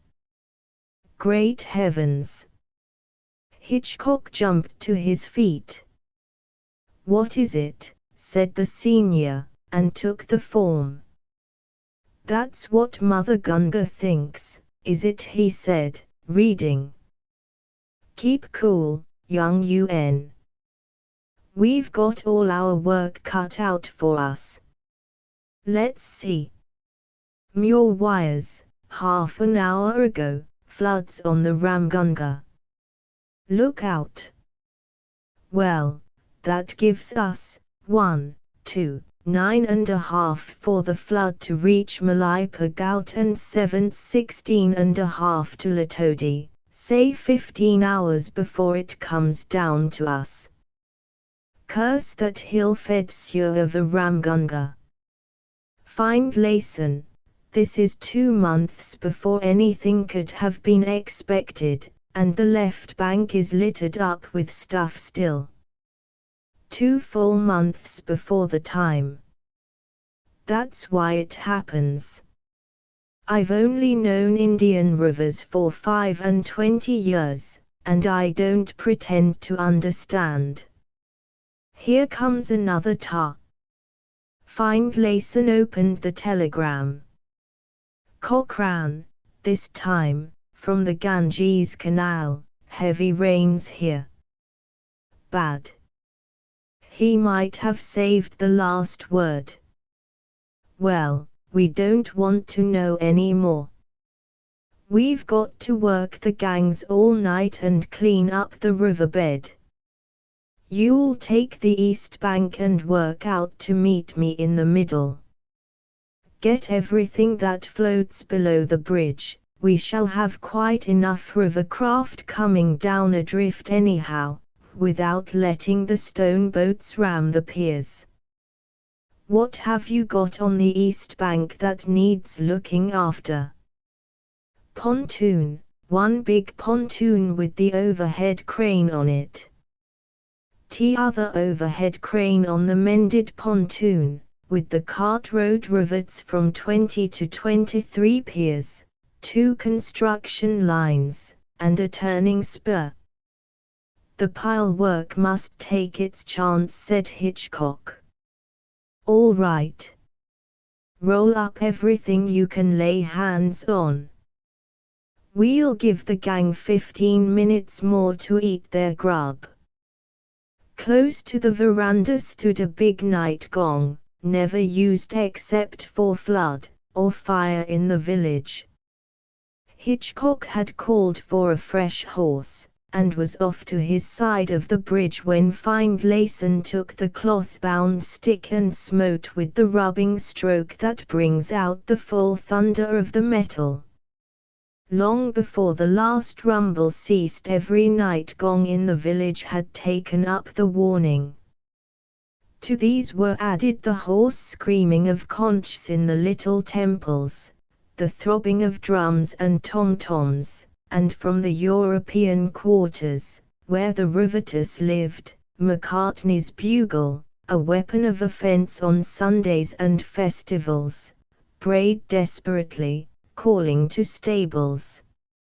Engine after engine toiling home along the spurs after her day's work whistled in answer till the whistles were answered from the far bank. Then the big gong thundered thrice for a sign that it was flood and not fire.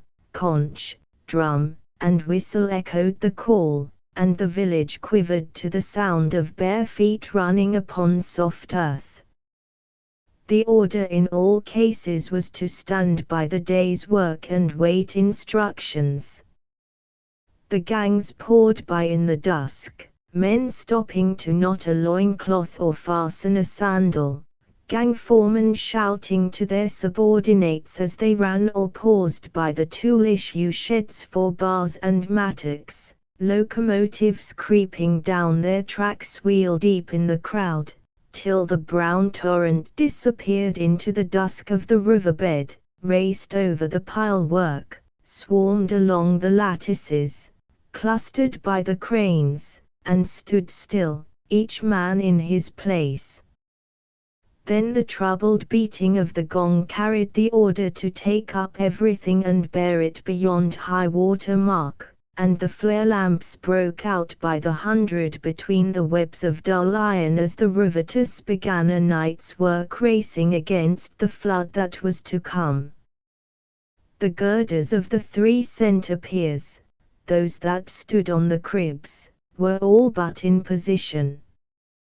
They needed just as many rivets as could be driven into them, for the flood would assuredly wash out the supports, and the ironwork would settle down on the caps of stone if they were not blocked at the ends. 100 crowbars strained at the sleepers of the temporary line that fed the unfinished piers.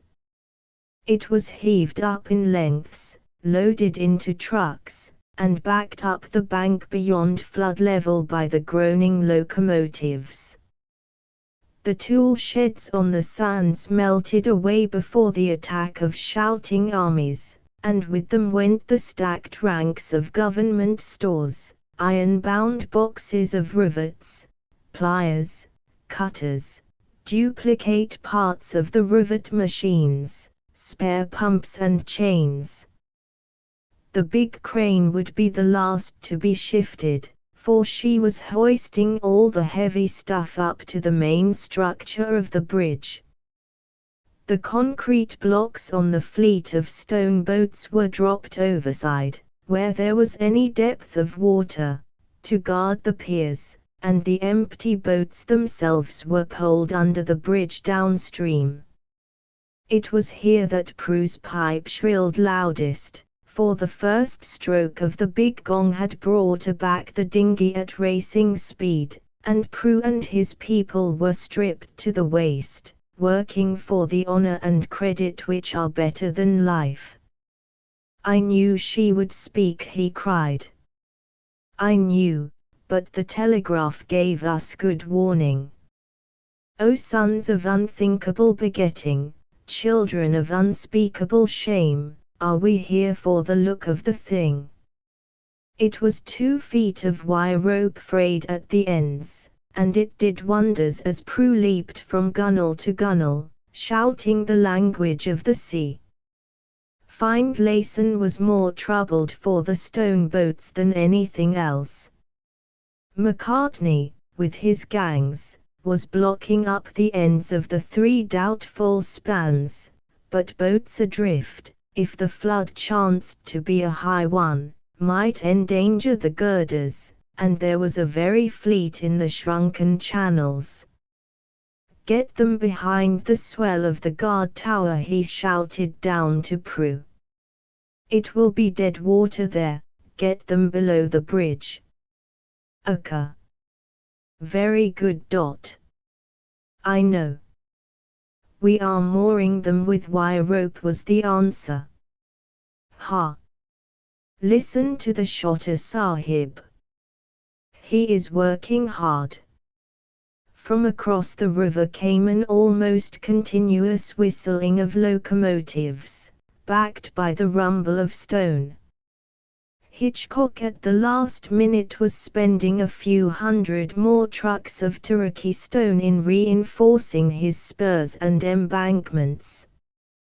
"The bridge challenges Mother Gunga," said Prue, with a laugh.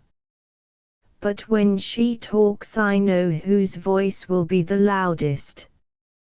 For hours the naked men worked, screaming and shouting under the lights. It was a hot, moonless night. The end of it was darkened by clouds and a sudden squall that made Findlayson very grave. "She moves," said Prue, just before the dawn. "Mother Gunga is awake. Here." He dipped his hand over the side of a boat and the current mumbled on it. A little wave hit the side of a pier with a crisp slap. 6 hours before her time," said Findlayson, mopping his forehead savagely. "Now we can't depend on anything. We'd better clear all hands out of the riverbed." Again the big gong beat, and a second time there was the rushing of naked feet on earth and ringing iron. The clatter of tools ceased. In the silence, men heard the dry yawn of water crawling over thirsty sand. Foreman after foreman shouted to Findlayson, who had posted himself by the guard tower, that his section of the riverbed had been cleaned out, and when the last voice dropped Findlayson hurried over the bridge till the iron plating of the permanent way gave place to the temporary plank walk over the 3 center piers, and there he met Hitchcock. "All clear your side," said Findlayson. The whisper rang in the box of latticework. "Yes, and the East Channel's filling now. We're utterly out of our reckoning. When is this thing down on us? There's no saying. She's filling as fast as she can. Look. Findlayson pointed to the planks below his feet, where the sand, burned and defiled by months of work, was beginning to whisper and fizz. "What orders?" said Hitchcock. "Call the roll, count stores, sit on your bunkers, and pray for the bridge. That's all I can think of. Good night. Don't risk your life trying to fish out anything that may go downstream. Oh, I'll be as prudent as you are. Night.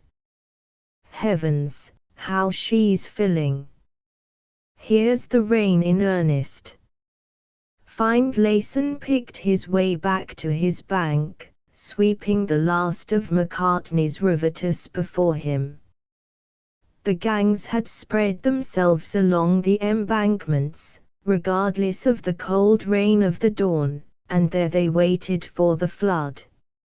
Only Prue kept his men together behind the swell of the guard tower, where the stone boats lay tied fore and aft with hawsers, wire ropes, and chains.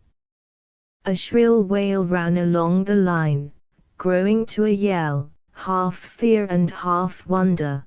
The face of the river whitened from bank to bank between the stone facings, and the faraway spurs went out in spouts of foam.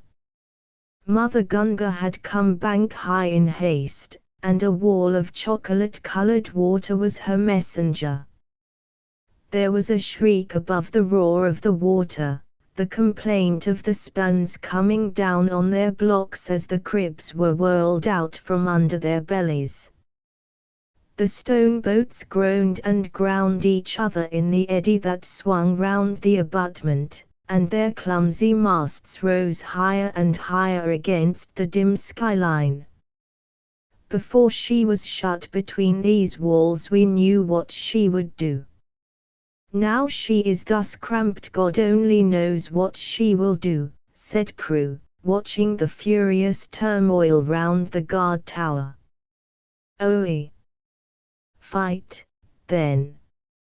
Fight hard, for it is thus that a woman wears herself out." But Mother Gunga would not fight as Prue desired. After the first downstream plunge there came no more walls of water, but the river lifted herself bodily, as a snake when she drinks in midsummer, plucking and fingering along the revetments, and banking up behind the piers till even Findlayson began to recalculate the strength of his work. When day came the village gasped. Only last night, men said, turning to each other, it was as a town in the riverbed. Look now. And they looked and wondered afresh at the deep water, the racing water that licked the throat of the piers. The farther bank was veiled by rain, into which the bridge ran out and vanished. The spurs upstream were marked by no more than eddies and spoutings, and downstream the pent river, once freed of her guidelines, had spread like a sea to the horizon. Then hurried by, rolling in the water, dead men and oxen together, with here and there a patch of thatched roof that melted when it touched a pier. "Big flood," said Prue, and Findlayson nodded. It was as big a flood as he had any wish to watch. His bridge would stand what was upon her now, but not very much more, and if by any of 1,000 chances there happened to be a weakness in the embankments, Mother Gunga would carry his honor to the sea with the other raffle. Worst of all, there was nothing to do except to sit still, and Findlayson sat still under his mackintosh till his helmet became pulp on his head, and his boots were over ankle in mire. He took no count of time, for the river was marking the hours, inch by inch and foot by foot, along the embankment, and he listened, numb and hungry, to the straining of the stone boats, the hollow thunder under the piers, and the 100 noises that make the full note of a flood. Once a dripping servant brought him food, but he could not eat, and once he thought that he heard a faint toot from a locomotive across the river, and then he smiled. The bridge's failure would hurt his assistant not a little, but Hitchcock was a young man with his big work yet to do.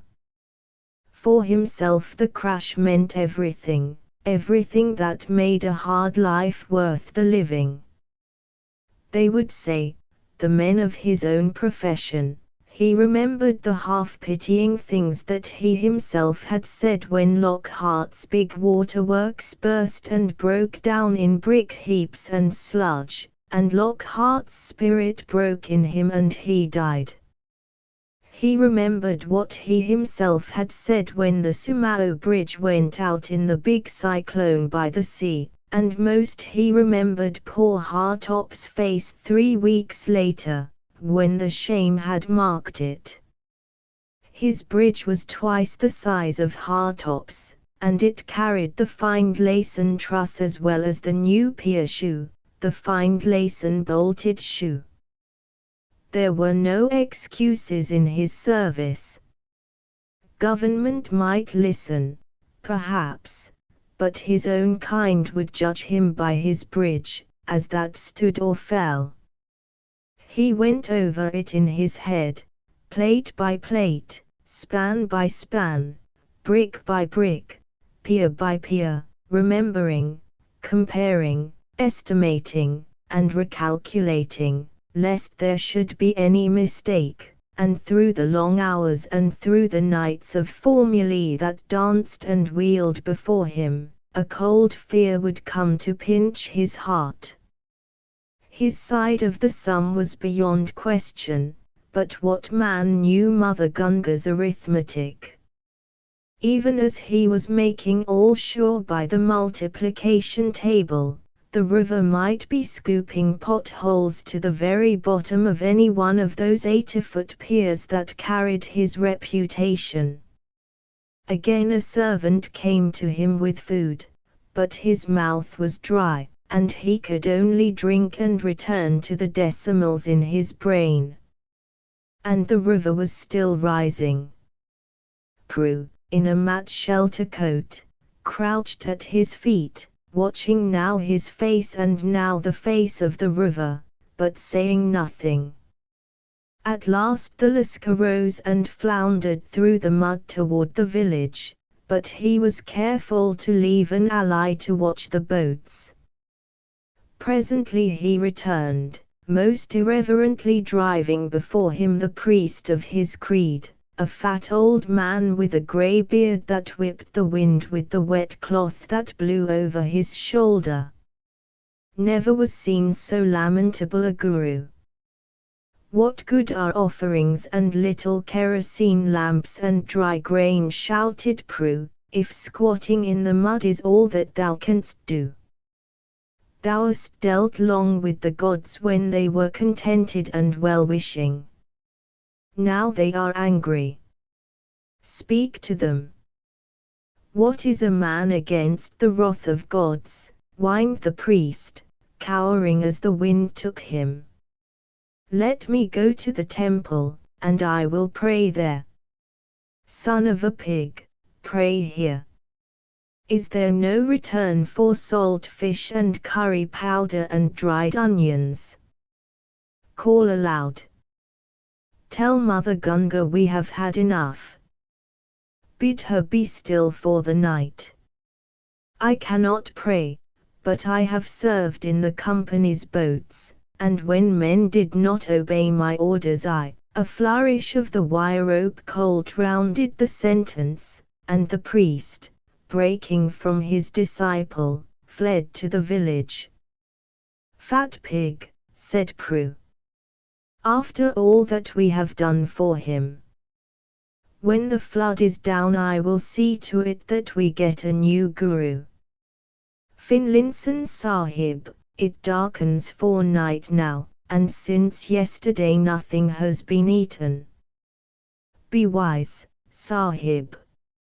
No man can endure watching and great thinking on an empty belly. Lie down, Sahib. The river will do what the river will do. The bridge is mine, I cannot leave it. Wilt thou hold it up with thy hands, then?" said Prue, laughing. "I was troubled for my boats and shears before the flood came. Now we are in the hands of the gods.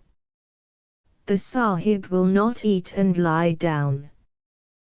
Take these, then.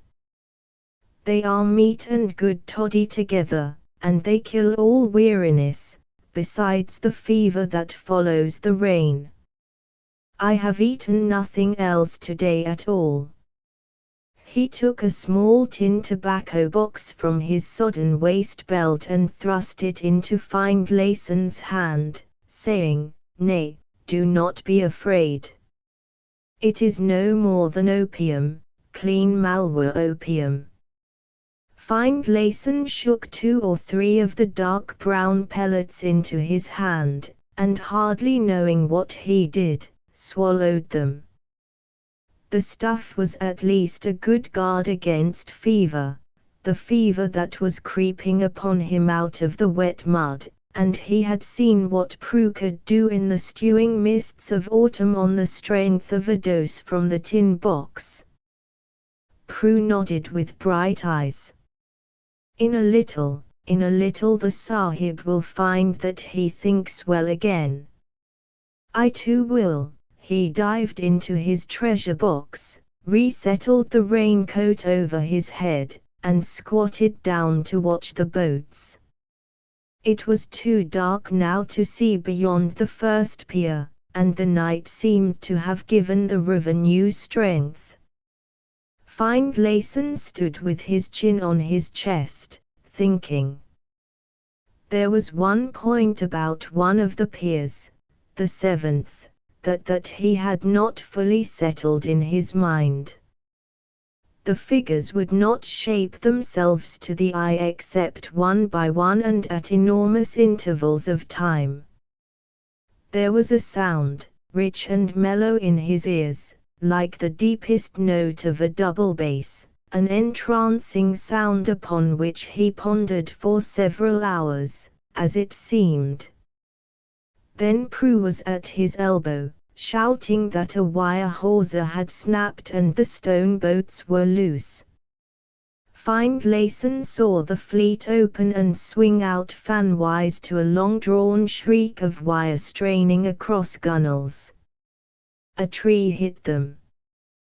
"They will all go," cried Prue. "The main hawser has parted." What does the Sahib do? An immensely complex plan had suddenly flashed into Findlayson's mind. He saw the ropes running from boat to boat in straight lines and angles, each rope a line of white fire. But there was one rope which was the master rope. He could see that rope. If he could pull it once, it was absolutely and mathematically certain that the disordered fleet would reassemble itself in the backwater behind the guard tower. But why, he wondered, was Prue clinging so desperately to his waist as he hastened down the bank? It was necessary to put the lascar aside, gently and slowly, because it was necessary to save the boats, and, further, to demonstrate the extreme ease of the problem that looked so difficult. And then, but it was of no conceivable importance, a wire rope raced through his hand, burning it. The high bank disappeared, and with it all the slowly dispersing factors of the problem. He was sitting in the rainy darkness, sitting in a boat that spun like a top, and Prue was standing over him. "I had forgotten," said the Lascar slowly, "that to those fasting and unused the opium is worse than any wine. Those who die in Gunga go to the gods. Still, I have no desire to present myself before such great ones. Can the Sahib swim?" "What need? He can fly as swiftly as the wind," was the thick answer. "He is mad," muttered Prue under his breath. "And he threw me aside like a bundle of dung cakes. Well, he will not know his death. The boat cannot live an hour here even if she strike nothing. It is not good to look at death with a clear eye." He refreshed himself again from the tin box, squatted down in the bows of the reeling, pegged, and stitched craft, staring through the mist at the nothing that was there. A warm drowsiness crept over Findlayson, the chief engineer, whose duty was with his bridge. The heavy raindrops struck him with 1,000 tingling little thrills, and the weight of all time since time was made hung heavy on his eyelids.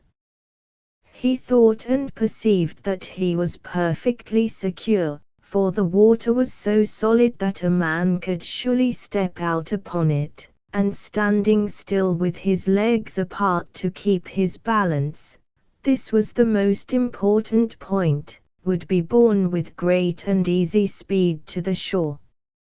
But yet a better plan came to him. It needed only an exertion of will for the soul to hurl the body ashore as wind drives paper, to waft it kite fashion to the bank. Thereafter, the boat spun dizzily. Suppose the high wind got under the freed body. Would it tower up like a kite and pitch headlong on the faraway sands, or would it duck about beyond control through all eternity? Findlayson gripped the gunwale to anchor himself, for it seemed that he was on the edge of taking the flight before he had settled all his plans. Opium has more effect on the white man than the black. Prue was only comfortably indifferent to accidents. "She cannot live," he grunted. "Her seam's open already. If she were even a dinghy with oars we could have ridden it out, but a box with holes is no good. Finlinson Sahib, she fills. Akka. I am going away. Come thou also." In his mind Findlayson had already escaped from the boat, and was circling high in air to find a rest for the sole of his foot. His body, he was really sorry for its gross helplessness, lay in the stern, the water rushing about its knees. "How very ridiculous," he said to himself, from his eyrie, "that is Findlayson, chief of the Kashi Bridge. The poor beast is going to be drowned, too. Drowned when it's close to shore. I'm on shore already. Why doesn't it come along?" To his intense disgust, he found his soul back in his body again, and that body spluttering and choking in deep water. The pain of the reunion was atrocious, but it was necessary, also, to fight for the body. He was conscious of grasping wildly at wet sand, and striding prodigiously, as one strides in a dream, to keep foothold in the swirling water, till at last he hauled himself clear of the hold of the river, and dropped, panting, on wet earth.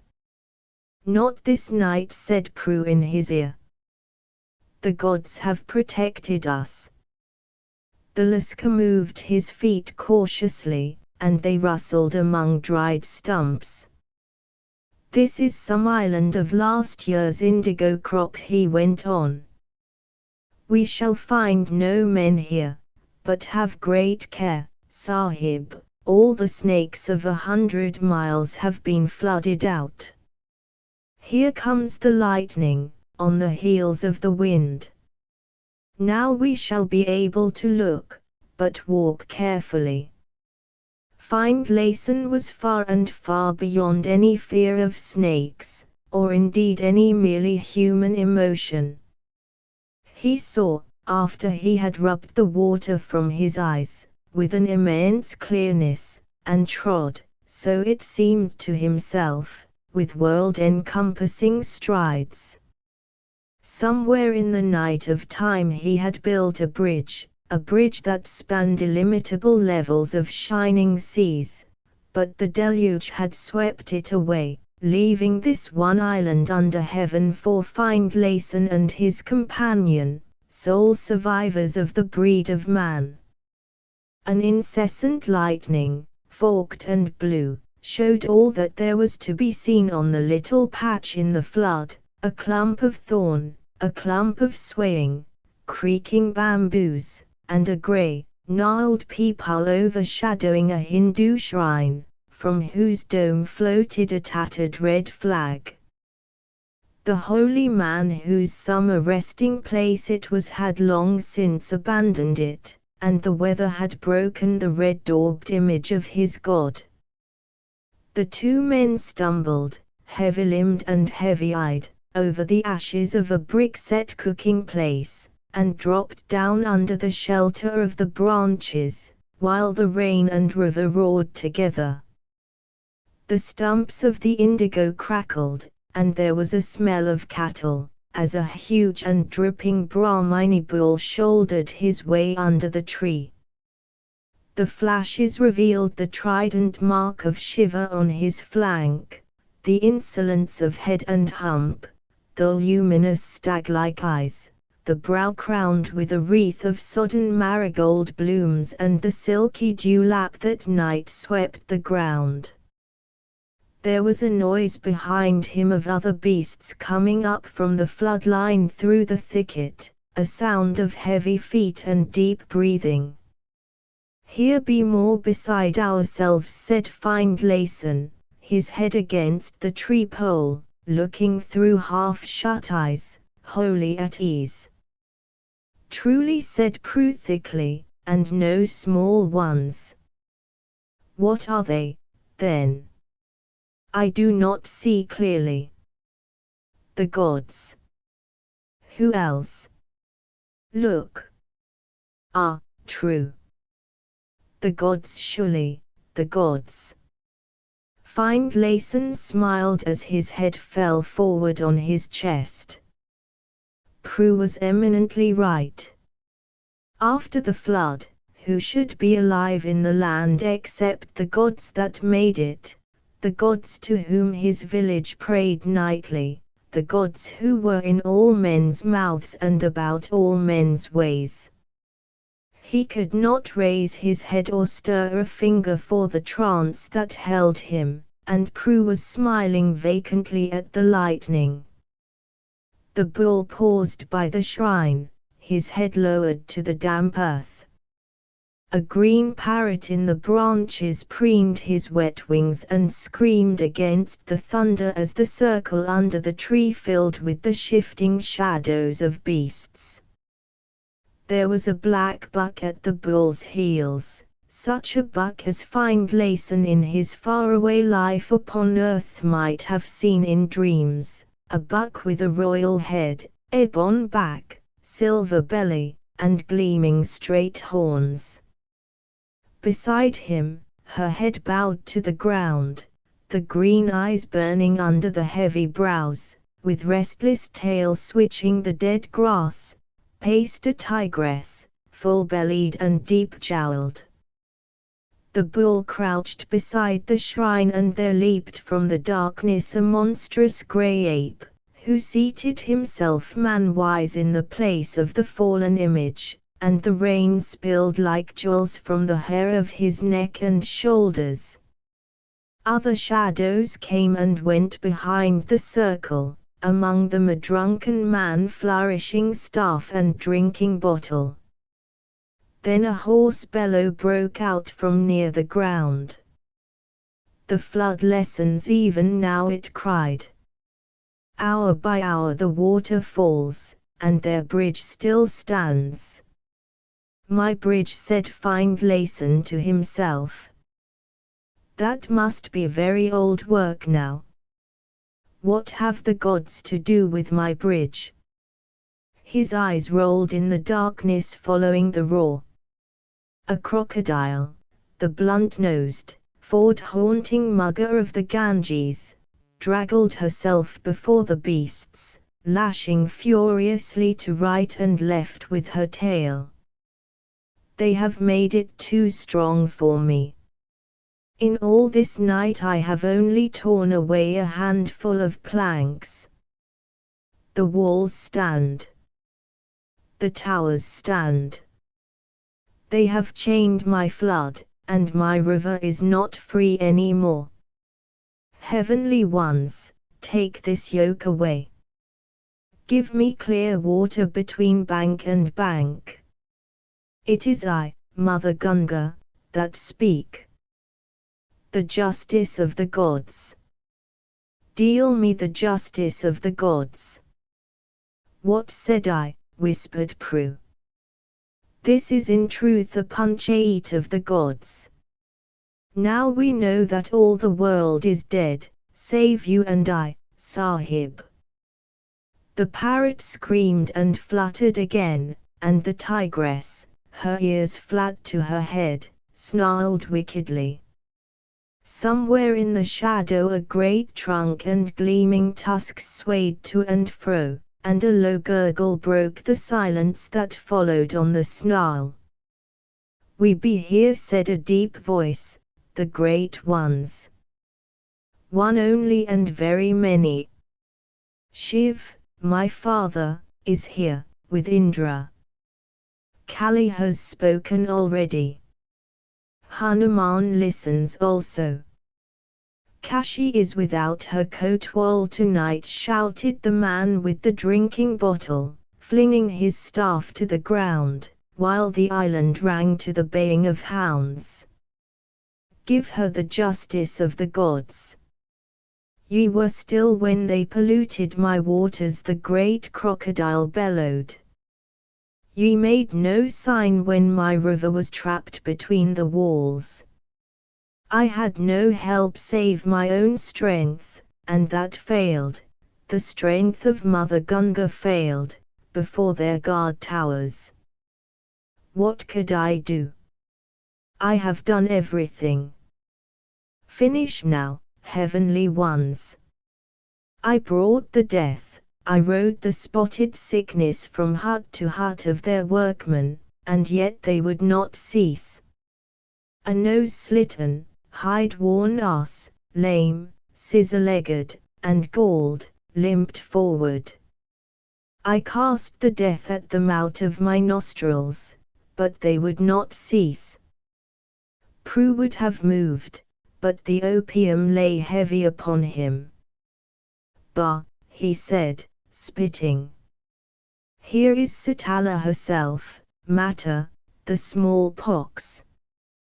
Has the Sahib a handkerchief to put over his face? Small help.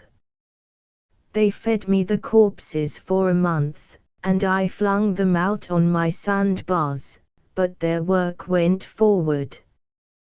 Demons they are, and so sons of demons. And ye left Mother Ganga alone for their fire carriage to make a mock of.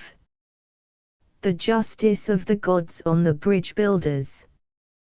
The bull turned the cud in his mouth and answered slowly, if the justice of the gods caught all who made a mock of holy things, there would be many dark altars in the land, Mother.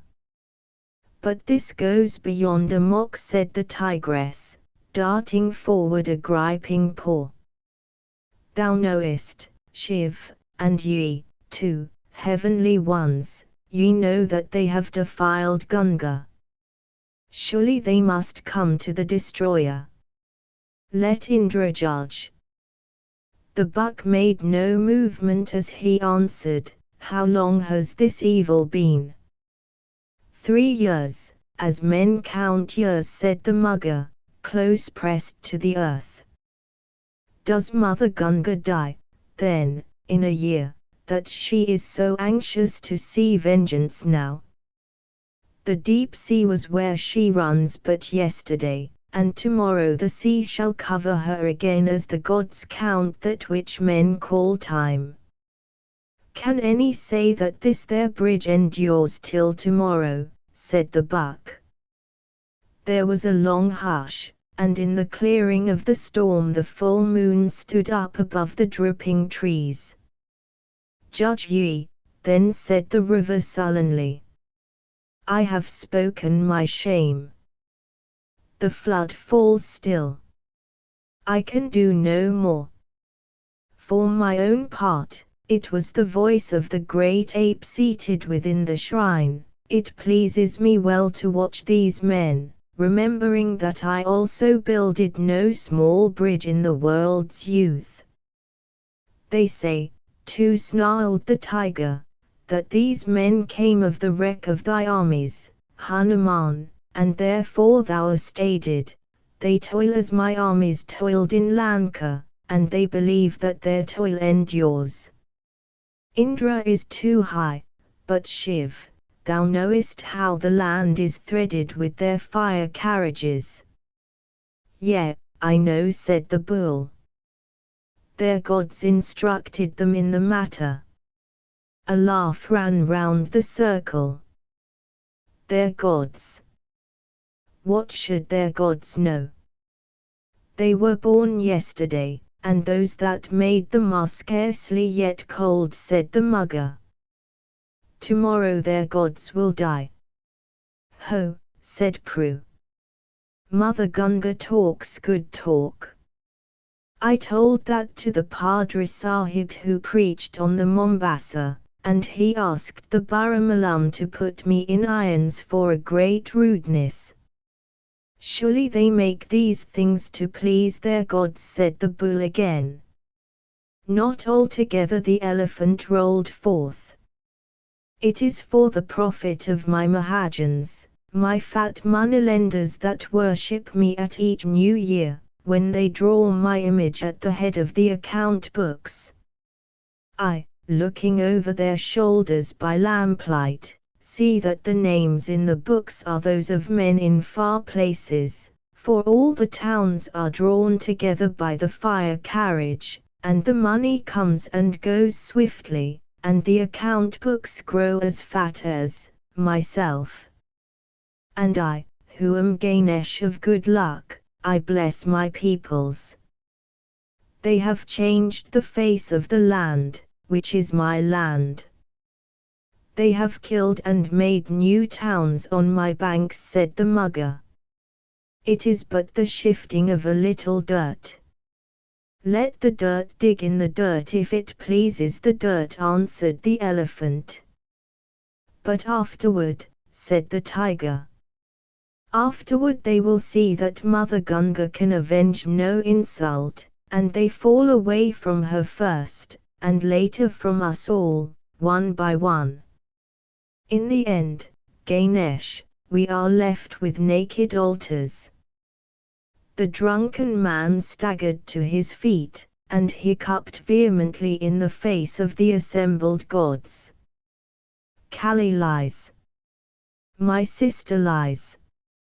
Also this my stick is the Kotwal of Kashi, and he keeps tally of my pilgrims. When the time comes to worship Bayan, and it is always time, the fire carriages move one by one, and each bears 1,000 pilgrims. They do not come afoot any more, but rolling upon wheels, and my honor is increased. Gunner, I have seen thy bed at Prayag black with the pilgrims, said the ape, leaning forward, and but for the fire carriage they would have come slowly and in fewer numbers. Remember, they come to me always. Byron went on thickly. By day and night they pray to me, all the common people in the fields and the roads. Who is like Byron today? What talk is this of changing faiths? Is my staff Kotwal of Kashi for nothing? He keeps the tally, and he says that never were so many altars as today, and the fire carriage serves them well. Byron am I, Byron of the common people, and the chiefest of the heavenly ones today.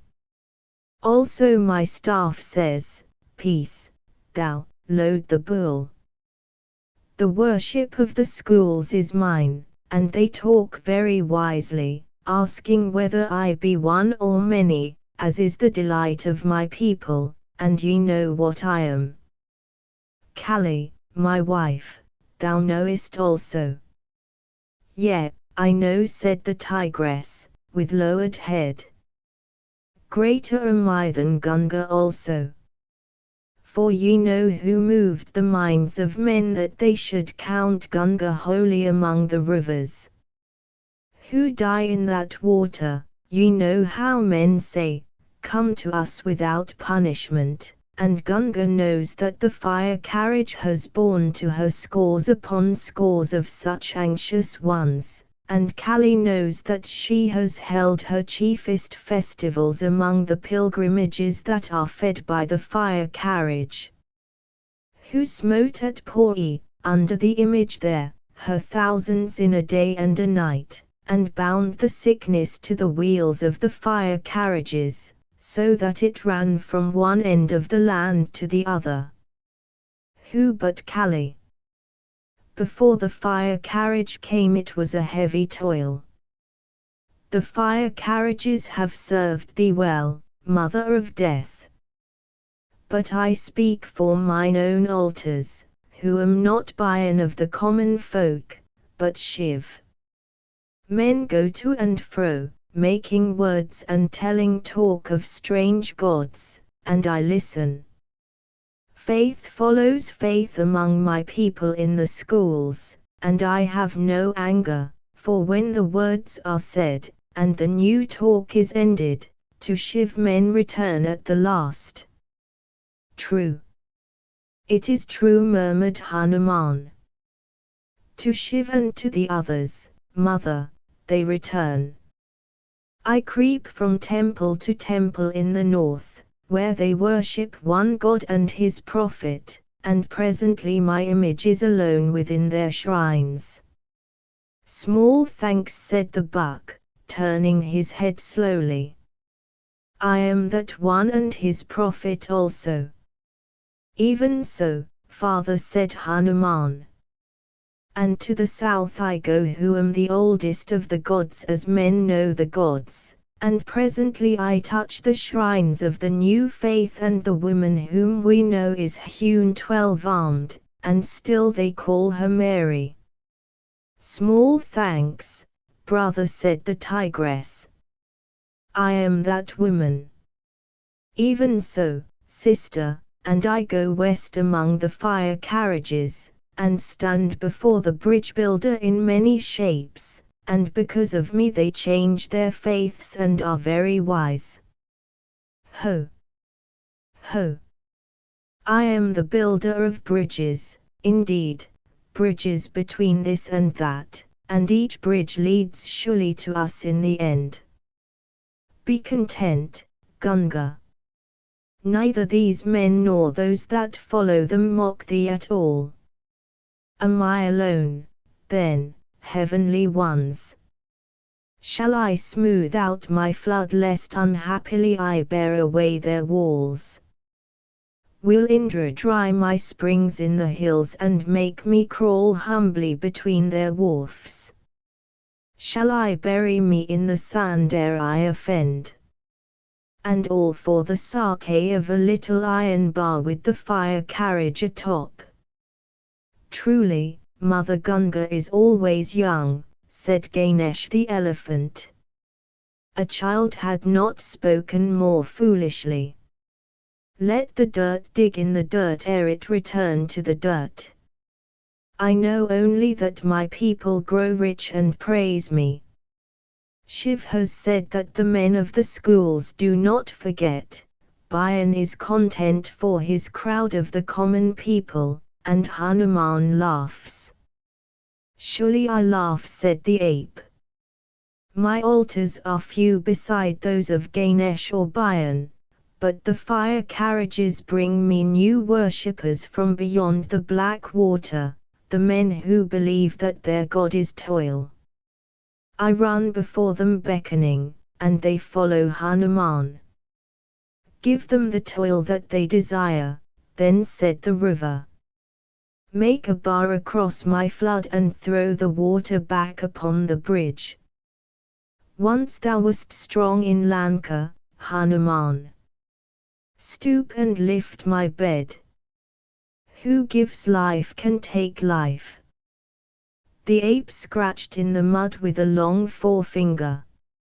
And yet, who would profit by the killing? Very many would die. There came up from the water a snatch of a love song such as the boys sing when they watch their cattle in the noon heats of late spring. The parrot screamed joyously, sidling along his branch with lowered head as the song grew louder, and in a patch of clear moonlight stood revealed the young herd, the darling of the gopis, the idol of dreaming maids and of mothers ere their children are born, Krishna the well-beloved. He stooped to knot up his long, wet hair, and the parrot fluttered to his shoulder. Fleeting and singing and fleeting hiccupped Bayan. Those make thee late for the council, brother. And then, said Krishna, with a laugh, throwing back his head.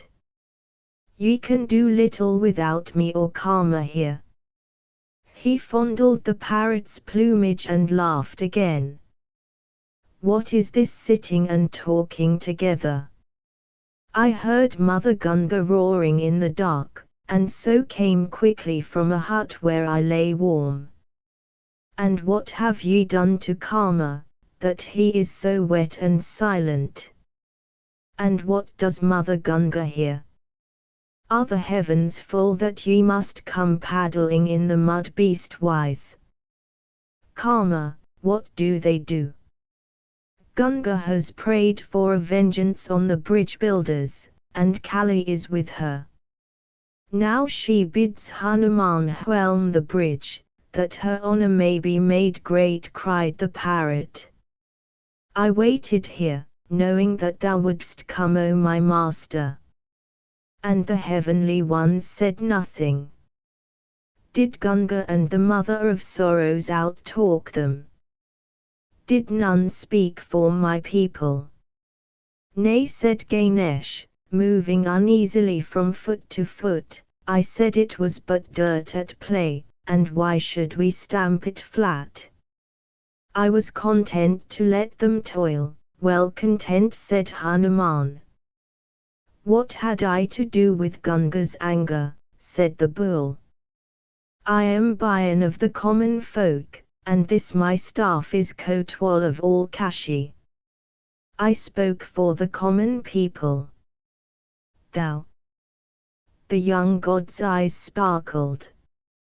Am I not the first of the gods in their mouths today, returned Bayan, unabashed.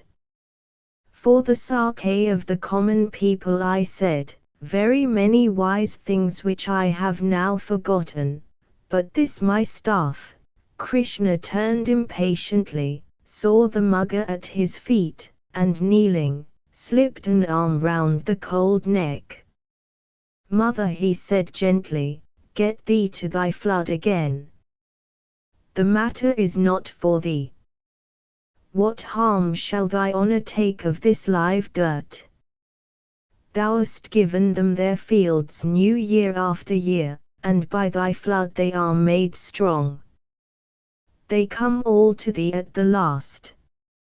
What need to slay them now? Have pity, mother, for a little, and it is only for a little. If it be only for a little, the slow beast began. Are they gods, then? Krishna returned with a laugh, his eyes looking into the dull eyes of the river.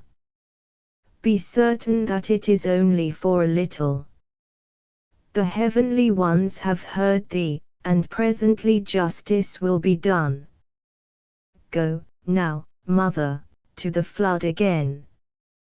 Men and cattle are thick on the waters, the banks fall, the villages melt because of thee. But the bridge stands. The mugger turned grunting into the undergrowth as Krishna rose. It is ended, said the tigress, viciously. There is no more justice from the heavenly ones. Ye have made shame and sport of Ganga, who asked no more than a few score lives. Of my people, who lie under the leaf roofs of the village yonder, of the young girls, and the young men who sing to them, said Krishna. And when all is done, what profit? Tomorrow sees them at work. If ye swept the bridge out from end to end, they would begin anew. Hear me. Bayan is drunk always. Hanuman mocks his people with new riddles. Nay, but they are very old ones, the ape said, laughing. Shiv hears the talk of the schools and the dreams of the holy men. Ganesh thinks only of his fat traders. But I live with these my people, asking for no gifts, and so receiving them hourly. And very tender art thou of thy people, said the tigress. They are my own. The old women dream of me, turning in their sleep, the maids look and listen for me when they go to fill their lotas by the river. I walk by the young men waiting without the gates at dusk, and I call over my shoulder to the white beards. Ye know, heavenly ones, that I alone of us all walk upon the earth continually, and have no pleasure in our heavens so long as a green blade springs here, or there are two voices at twilight in the standing crops. Wise are ye, but ye live far off, forgetting whence ye came. So do I not forget. And the fire carriage feeds your shrines, ye say. And the fire carriages bring 1,000 pilgrimages where but 10 came in the old years. True. That is true today. But tomorrow they are dead, brother, said Ganesh. Peace, said the bull, as Hanuman leaned forward again. And tomorrow, beloved, what of tomorrow? This only. A new word creeping from mouth to mouth among the common folk, a word that neither man nor God can lay hold of, an evil word, a little lazy word among the common folk, saying, and none know who set that word afoot, that they weary of ye, heavenly ones. The gods laughed together softly. And then, beloved, they said, and to cover that weariness they, my people, will bring to thee, Shiv, and to thee, Ganesh, at first greater offerings and a louder noise of worship. But the word has gone abroad, and, after, they will pay fewer dues to your fat Brahmins. Next they will forget your altars, but so slowly that no man can say how his forgetfulness began. I knew. I spoke this also, but they would not hear, said the tigress. We should have slain. It is too late now. Ye should have slain at the beginning, when the men from across the water had taught our folk nothing. Now my people see their work, and go away thinking. They do not think of the heavenly ones altogether. They think of the fire carriage and the other things that the bridge builders have done, and when your priests thrust forward hands asking alms, they give unwillingly a little. That is the beginning, among 1 or 2, or 5 or 10, for I, moving among my people, know what is in their hearts. And the end, jester of the gods. What shall the end be, said Ganesh. The end shall be as it was in the beginning, O slothful son of Shiv. The flame shall die upon the altars and the prayer upon the tongue till ye become little gods again, gods of the jungle, names that the hunters of rats and nooses of dogs whisper in the thicket and among the caves, rag gods, pot godlings of the tree, and the village mark, as ye were at the beginning. That is the end, Ganesh, for thee, and for Bayan of the common people. It is very far away, grunted Bayan. Also, it is a lie. Many women have kissed Krishna. They told him this to cheer their own hearts when the grey hairs came, and he has told us the tale, said the bull, below his breath. Their gods came, and we changed them. I took the woman and made her 12-armed. So shall we twist all their gods, said Hanuman. Their gods. This is no question of their gods, 1 or 3, man or woman.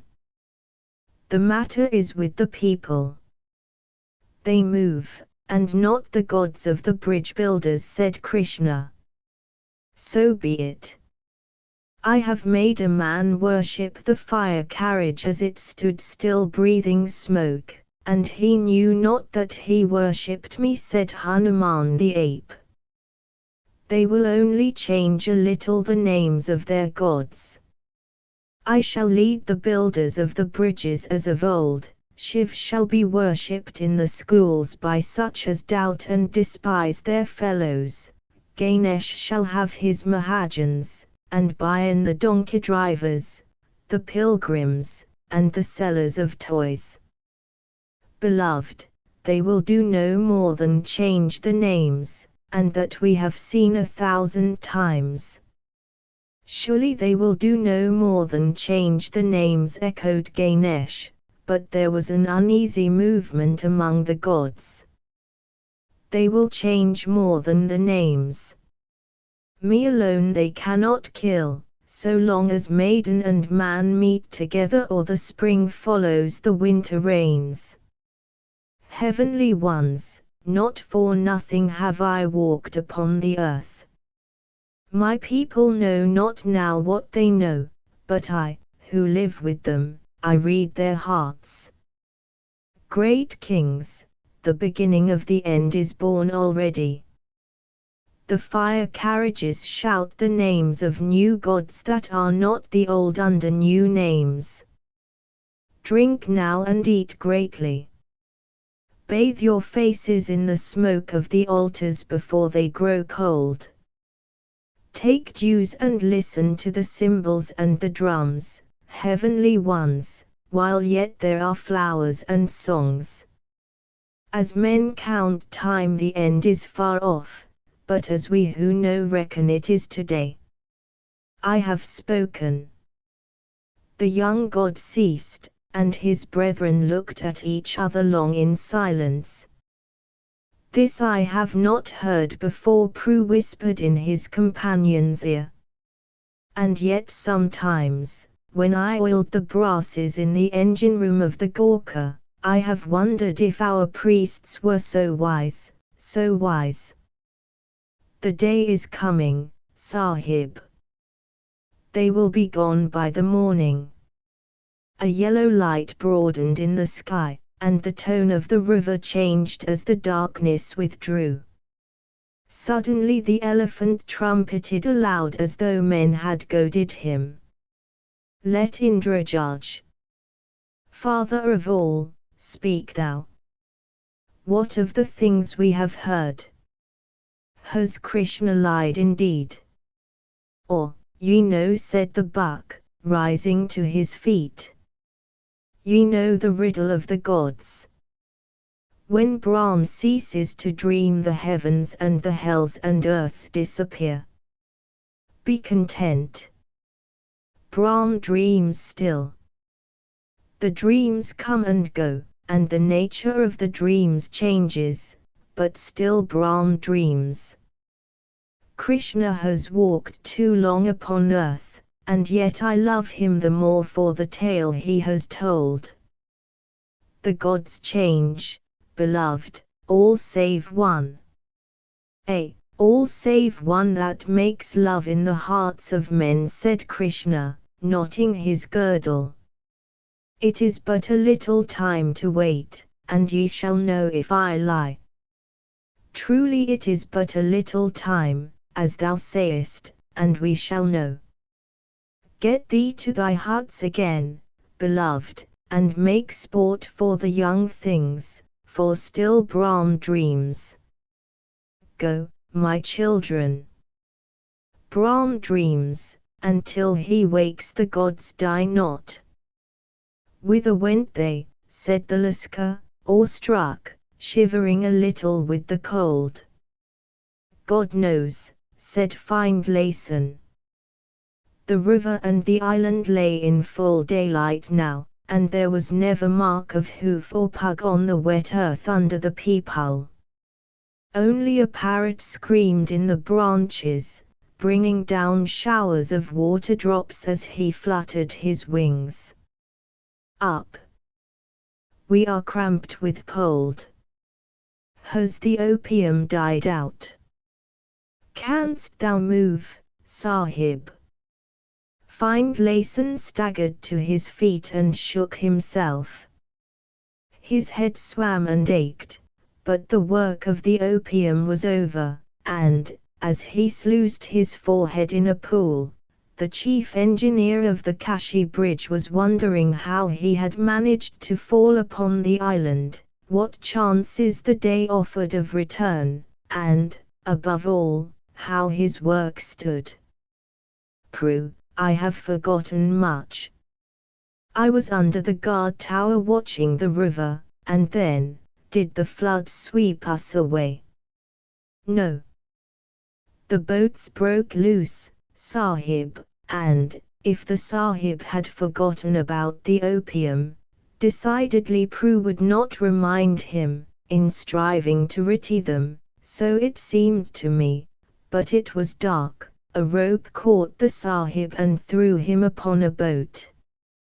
Considering that we too, with Hitchcock Sahib, built, as it were, that bridge, I came also upon the boat, which came riding on horseback, as it were, on the nose of this island, and so, splitting, cast us ashore. I made a great cry when the boat left the wharf, and without doubt Hitchcock Sahib will come for us. As for the bridge, so many have died in the building that it cannot fall. A fierce sun, that drew out all the smell of the sodden land, had followed the storm, and in that clear light there was no room for a man to think of dreams of the dark. Findlayson stared upstream, across the blaze of moving water, till his eyes ached. There was no sign of any bank to the Ganges, much less of a bridge line.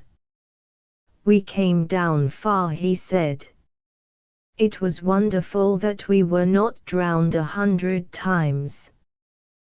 That was the least of the wonder, for no man dies before his time. I have seen Sydney, I have seen London, and 20 great ports, but, Prue looked at the damp, discolored shrine under the peepul, never man has seen that we saw here. What? Has the Sahib forgotten, or do we black men only see the gods?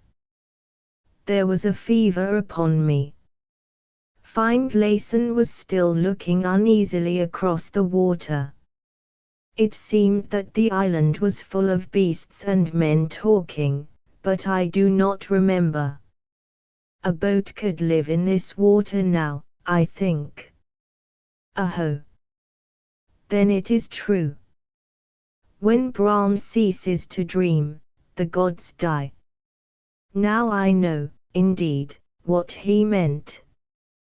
Once, too, the Guru said as much to me, but then I did not understand. Now I am wise.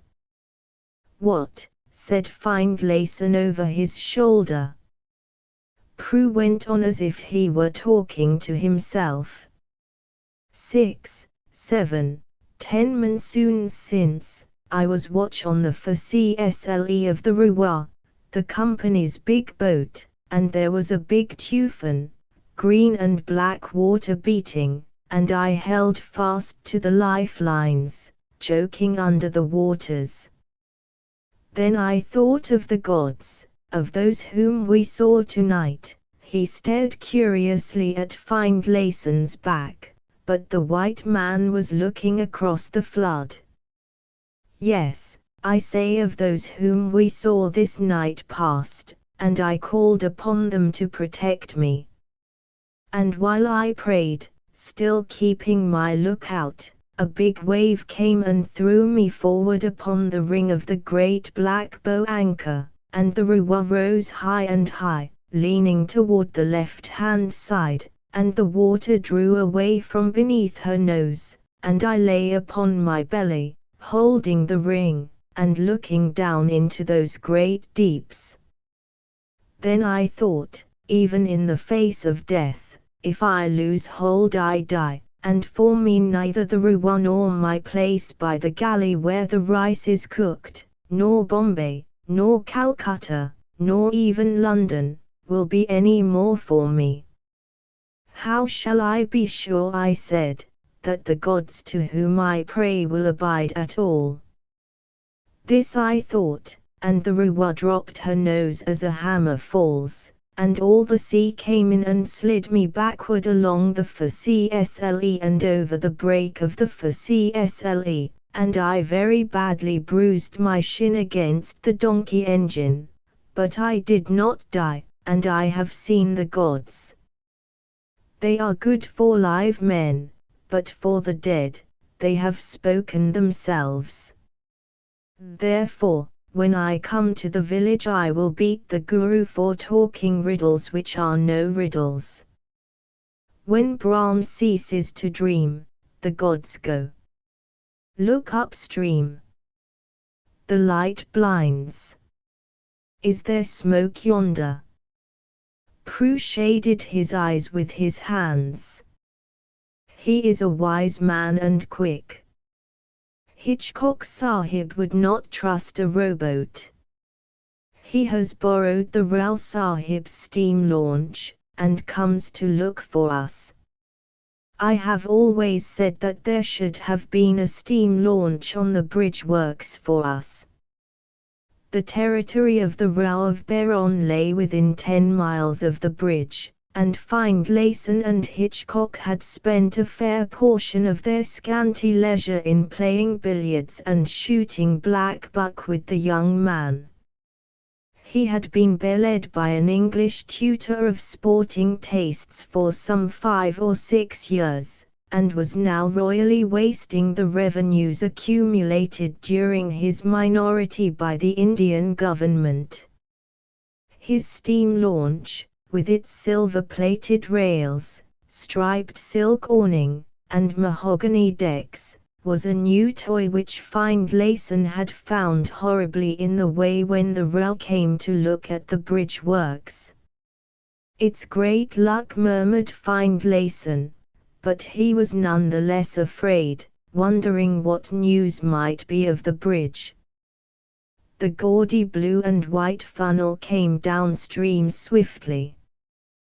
They could see Hitchcock in the bows, with a pair of opera glasses, and his face was unusually white.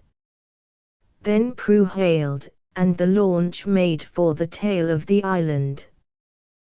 The Rao Sahib, in tweed shooting suit and a seven-hued turban, waved his royal hand, and Hitchcock shouted.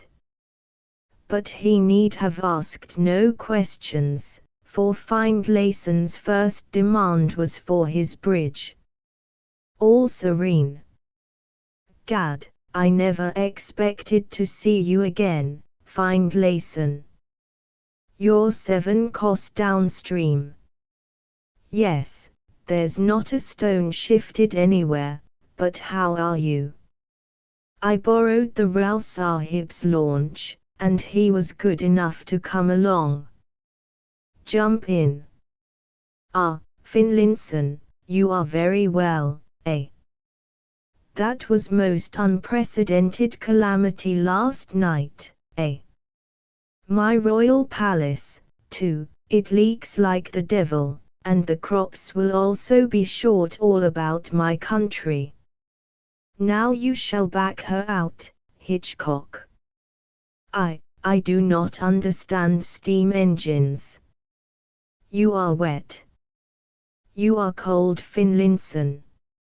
I have some things to eat here, and you will take a good drink. I'm immensely grateful, Rao Sahib.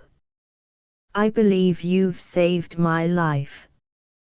How did Hitchcock, aho? His hair was upon end. He rode to me in the middle of the night and woke me up in the arms of Morphus. I was most truly concerned, Finlinson, so I came to.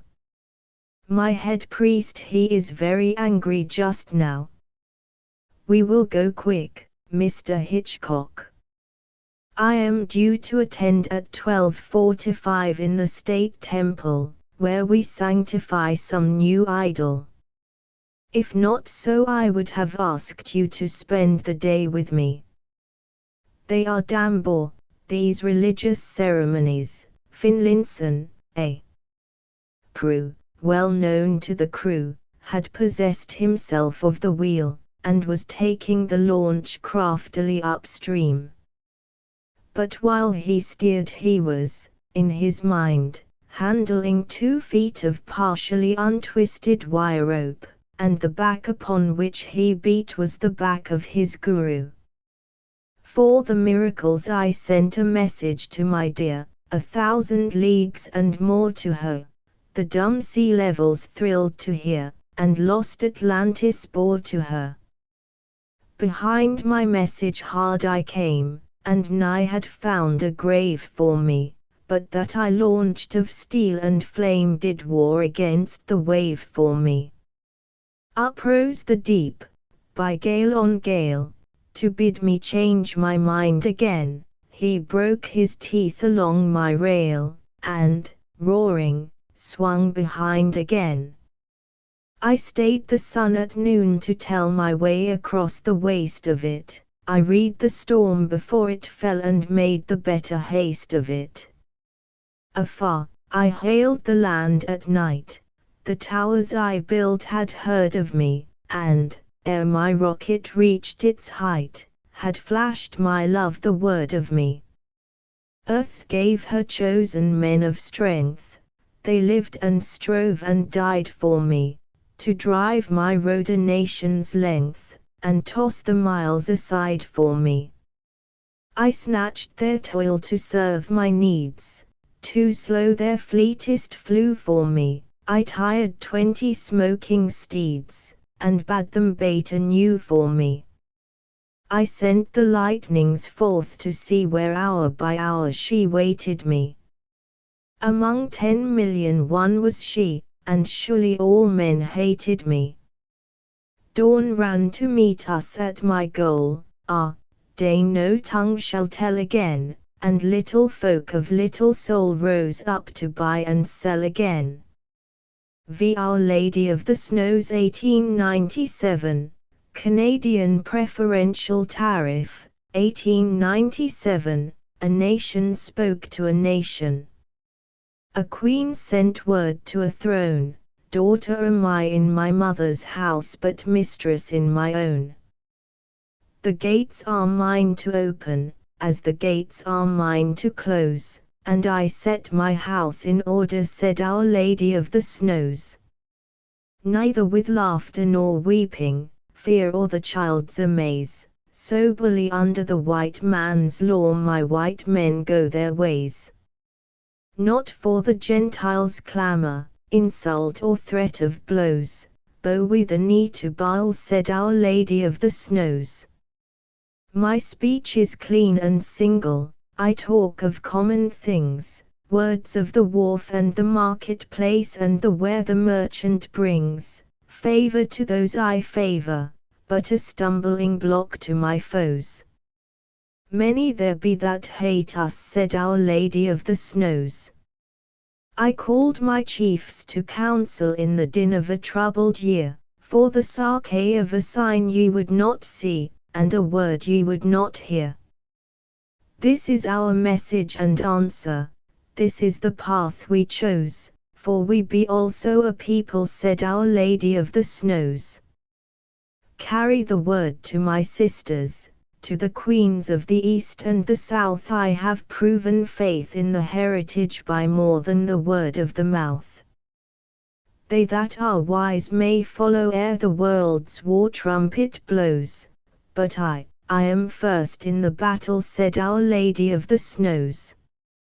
A nation spoke to a nation, a throne sent word to a throne, Daughter am I in my mother's house, but mistress in my own.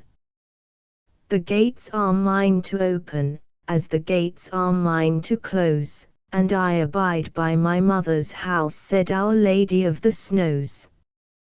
6. The Song of the Women, Lady Dufferin's Fund for Medical Aid to the Women of India. How shall she know the worship we would do her? The walls are high, and she is very far. How shall the women's message reach unto her above the tumult of the packed bazaar? Free wind of March, against the lattice blowing, bear thou our thanks, lest she depart unknowing.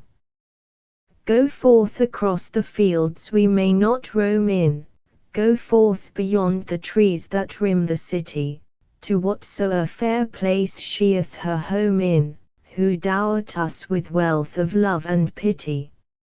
Out of our shadow pass, and seek her singing, I have no gifts but love alone for bringing.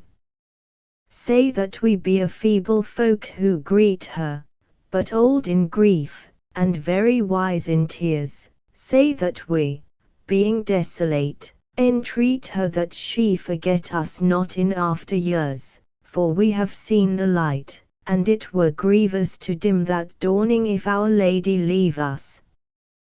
By life that ebbed with none to stanch the failing, by love's sad harvest garnered in the spring, when love in ignorance wept unavailing o'er young buds dead before their blossoming, by all the grey owl watched, the pale moon viewed, in past grim years, declare our gratitude. By hands uplifted to the gods that heard not, by gifts that found no favor in their sight, by faces bent above the babe that stirred not, by nameless horrors of the stifling night, by ills foredone, by peace her toils discover, bid earth be good beneath and heaven above her.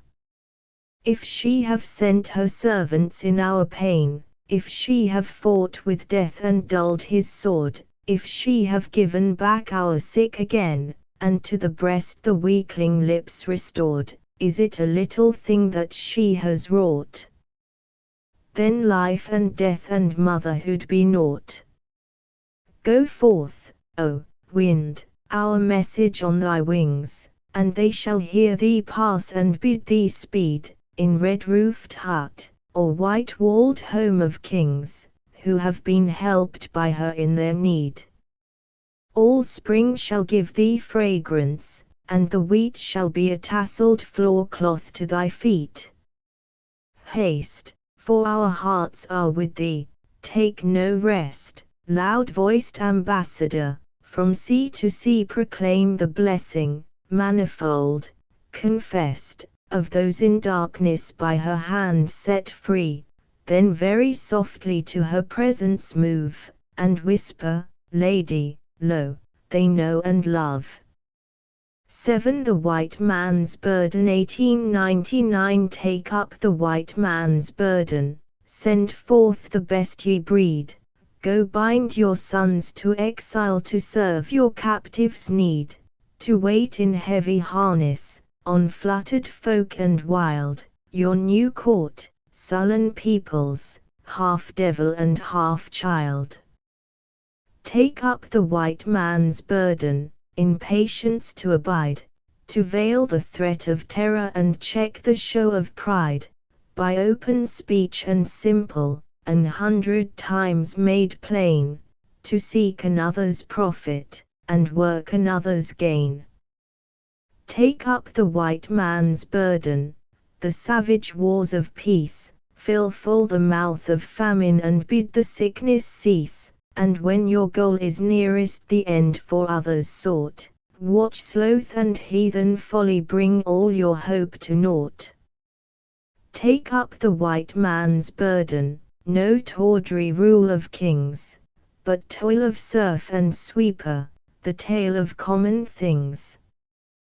The ports ye shall not enter, the roads ye shall not tread, go make them with your living, and mark them with your dead.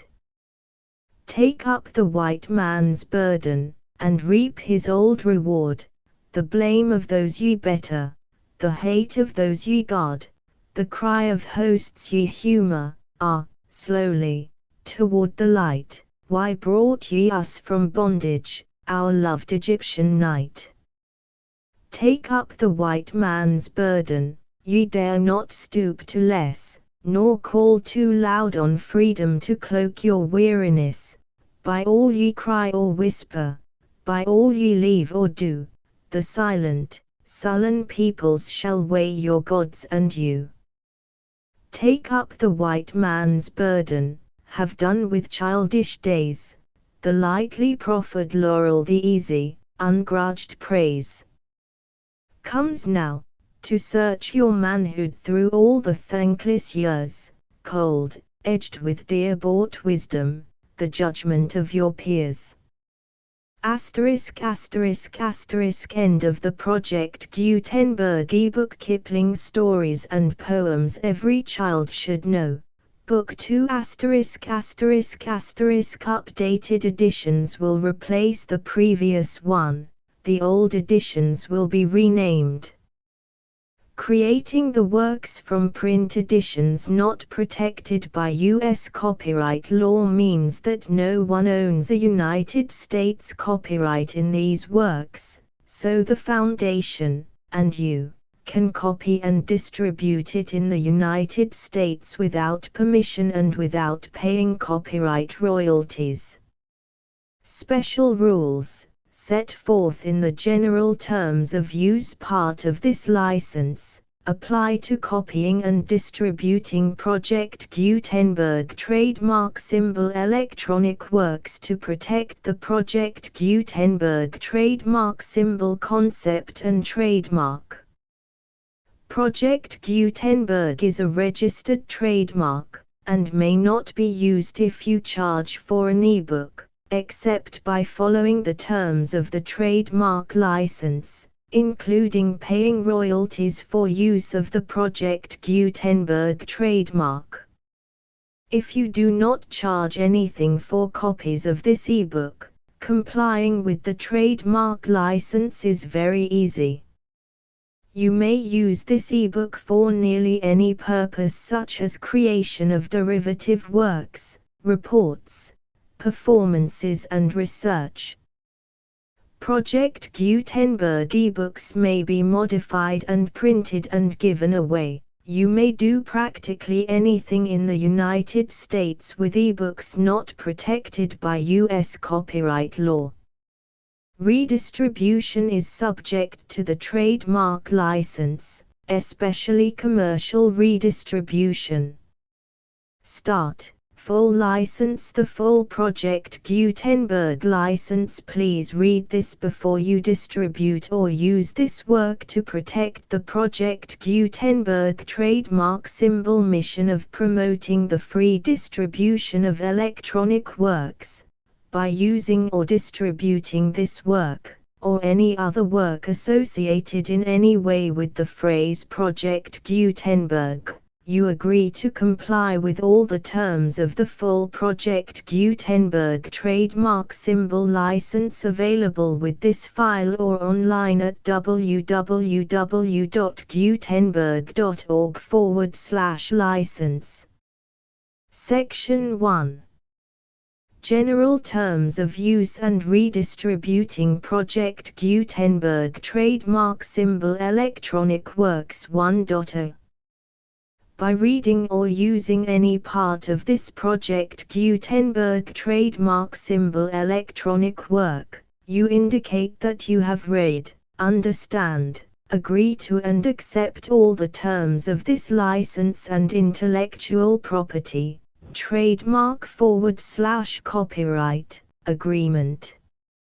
If you do not agree to abide by all the terms of this agreement, you must cease using and return or destroy all copies of Project Gutenberg trademark symbol electronic works in your possession. If you paid a fee for obtaining a copy of or access to a Project Gutenberg trademark symbol electronic work and you do not agree to be bound by the terms of this agreement, you may obtain a refund from the person or entity to whom you paid the fee as set forth in paragraph 1.e.8. 1.b Project Gutenberg is a registered trademark. It may only be used on or associated in any way with an electronic work by people who agree to be bound by the terms of this agreement. There are a few things that you can do with most Project Gutenberg trademark symbol electronic works even without complying with the full terms of this agreement.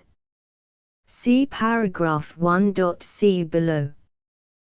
There are a lot of things you can do with Project Gutenberg trademark symbol electronic works if you follow the terms of this agreement and help preserve free future access to Project Gutenberg trademark symbol electronic works. See paragraph 1.e below. 1.c. The Project Gutenberg Literary Archive Foundation, the Foundation or PGLAF, owns a compilation copyright in the collection of Project Gutenberg trademark symbol electronic works. Nearly all the individual works in the collection are in the public domain in the United States. If an individual work is unprotected by copyright law in the United States and you are located in the United States, we do not claim a right to prevent you from copying, distributing, performing, displaying or creating derivative works based on the work as long as all references to Project Gutenberg are removed. Of course, we hope that you will support the Project Gutenberg trademark symbol mission of promoting free access to electronic works by freely sharing Project Gutenberg trademark symbol works in compliance with the terms of this agreement for keeping the Project Gutenberg trademark symbol name associated with the work. You can easily comply with the terms of this agreement by keeping this work in the same format with its attached full Project Gutenberg trademark symbol license when you share it without charge with others. 1.d. The copyright laws of the place where you are located also govern what you can do with this work. Copyright laws in most countries are in a constant state of change. If you are outside the United States, check the laws of your country in addition to the terms of this agreement before downloading, copying, displaying, performing, distributing or creating derivative works based on this work or any other Project Gutenberg trademark symbol work. The Foundation makes no representations concerning the copyright status of any work in any country other than the United States. 1.e Unless you have removed all references to Project Gutenberg, 1.e.1. The following sentence, with active links to, or other immediate access to, the full Project Gutenberg trademark symbol license must appear prominently whenever any copy of a Project Gutenberg trademark symbol work, any work on which the phrase Project Gutenberg appears, or with which the phrase Project Gutenberg is associated, is accessed, displayed, performed, viewed, copied or distributed. This ebook is for the use of anyone anywhere in the United States and most other parts of the world at no cost and with almost no restrictions whatsoever. You may copy it, give it away or reuse it under the terms of the Project Gutenberg license included with this ebook or online at www.gutenberg.org. If you are not located in the United States, you will have to check the laws of the country where you are located before using this ebook. 1.e.2. If an individual Project Gutenberg trademark symbol electronic work is derived from texts not protected by U.S. copyright law, does not contain a notice indicating that it is posted with permission of the copyright holder, the work can be copied and distributed to anyone in the United States without paying any fees or charges. If you are redistributing or providing access to a work with the phrase Project Gutenberg associated with or appearing on the work, you must comply either with the requirements of paragraphs 1.e.1 through 1.e.7 or obtain permission for the use of the work and the Project Gutenberg trademark symbol trademark as set forth in paragraphs 1.e.8 or 1.e.9. 1.e.3. If an individual Project Gutenberg trademark symbol electronic work is posted with the permission of the copyright holder, your use and distribution must comply with both paragraphs 1.e.1 through 1.e.7 and any additional terms imposed by the copyright holder. Additional terms will be linked to the Project Gutenberg trademark symbol license for all works posted with the permission of the copyright holder found at the beginning of this work. 1.e.4. Do not unlink or detach or remove the full Project Gutenberg trademark symbol license terms from this work, or any files containing a part of this work or any other work associated with Project Gutenberg trademark symbol. 1.e.5. Do not copy, display, perform, distribute or redistribute this electronic work, or any part of this electronic work, without prominently displaying the sentence set forth in paragraph 1.e.1 with active links or immediate access to the full terms of the Project Gutenberg trademark symbol license.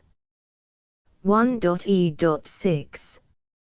You may convert to and distribute this work in any binary, compressed, marked up, non-proprietary or proprietary form, including any word processing or hypertext form. However, if you provide access to or distribute copies of a Project Gutenberg trademark symbol work in a format other than plain vanilla ASCII or other format used in the official version posted on the official Project Gutenberg trademark symbol website, www.gutenberg.org, you must, at no additional cost, fee or expense to the user, provide a copy, a means of exporting a copy, or a means of obtaining a copy upon request, of the work in its original plain vanilla ASCII or other form. Any alternate format must include the full Project Gutenberg trademark symbol license as specified in paragraph 1.e.1. 1.e.7. Do not charge a fee for access to, viewing, displaying, performing, copying or distributing any Project Gutenberg trademark symbol works unless you comply with paragraph 1.e.8 or 1.e.9. 1.e.8. You may charge a reasonable fee for copies of or providing access to or distributing Project Gutenberg trademark symbol electronic works provided that you pay a royalty fee of 20% of the gross profits you derive from the use of Project Gutenberg trademark symbol works calculated using the method you already use to calculate your applicable taxes. The fee is owed to the owner of the Project Gutenberg trademark symbol trademark, but he has agreed to donate royalties under this paragraph to the Project Gutenberg Literary Archive Foundation. Royalty payments must be paid within 60 days following each date on which you prepare, or are legally required to prepare, your periodic tax returns. Royalty payments should be clearly marked as such and sent to the Project Gutenberg Literary Archive Foundation at the address specified in Section 4, Information about donations to the Project Gutenberg Literary Archive Foundation. You provide a full refund of any money paid by a user who notifies you in writing, or by email, within 30 days of receipt that he does not agree to the terms of the full Project Gutenberg trademark symbol license. You must require such a user to return or destroy all copies of the works possessed in a physical medium and discontinue all use of and all access to other copies of Project Gutenberg trademark symbol works. You provide, in accordance with paragraph 1.f.3, a full refund of any money paid for a work or a replacement copy, if a defect in the electronic work is discovered and reported to you within 90 days of receipt of the work. You comply with all other terms of this agreement for free distribution of Project Gutenberg trademark symbol works. 1.e.9. If you wish to charge a fee or distribute a Project Gutenberg trademark symbol electronic work or group of works on different terms than are set forth in this agreement, you must obtain permission in writing from the Project Gutenberg Literary Archive Foundation, the manager of the Project Gutenberg trademark symbol trademark. Contact the Foundation as set forth in Section 3 below. 1.f1.f.1.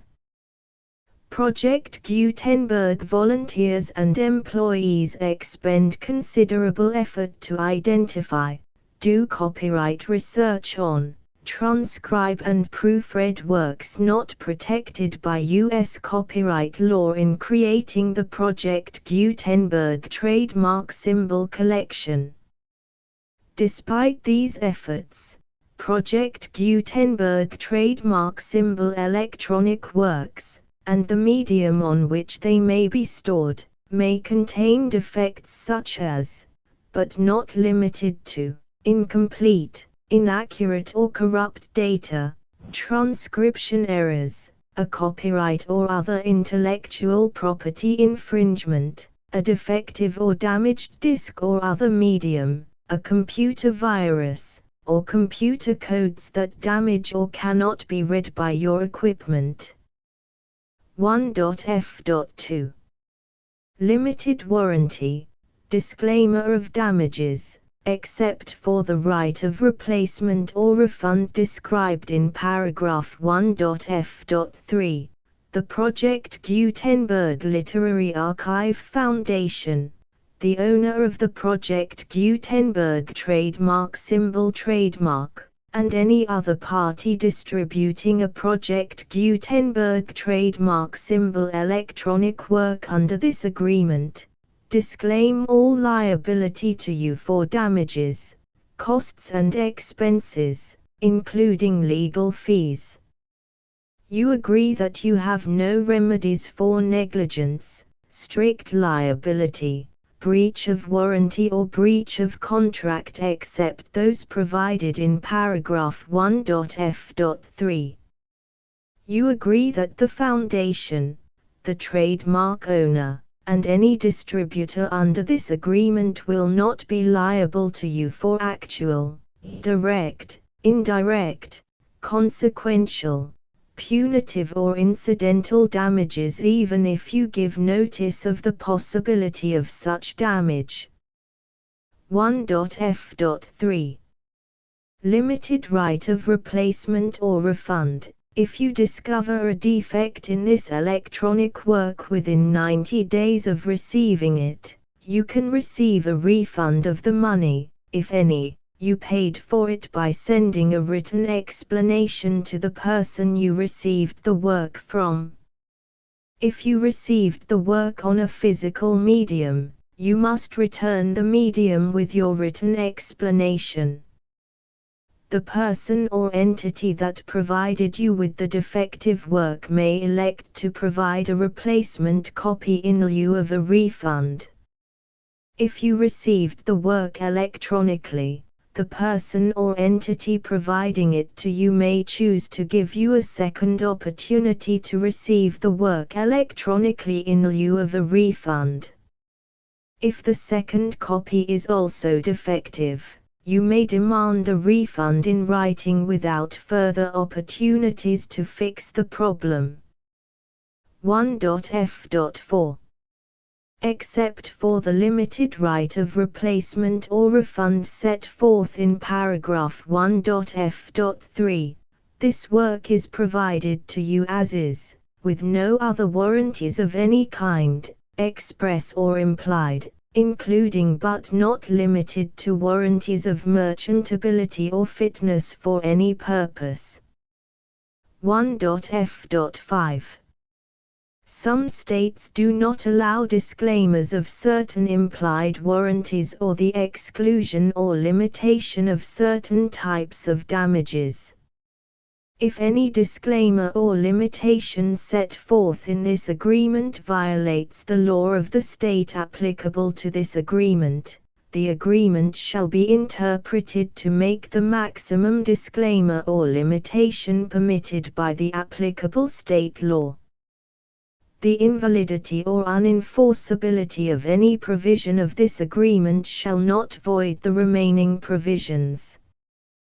1.f.6 Indemnity. You agree to indemnify and hold the Foundation, the trademark owner, any agent or employee of the Foundation, anyone providing copies of Project Gutenberg trademark symbol electronic works in accordance with this agreement, and any volunteers associated with the production, promotion and distribution of Project Gutenberg trademark symbol electronic works, harmless from all liability, costs and expenses, including legal fees, that arise directly or indirectly from any of the following which you do or cause to occur.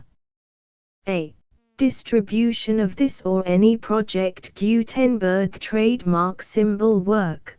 B. Alteration, modification, or additions or deletions to any Project Gutenberg trademark symbol work, and C. Any defect you cause. Section 2.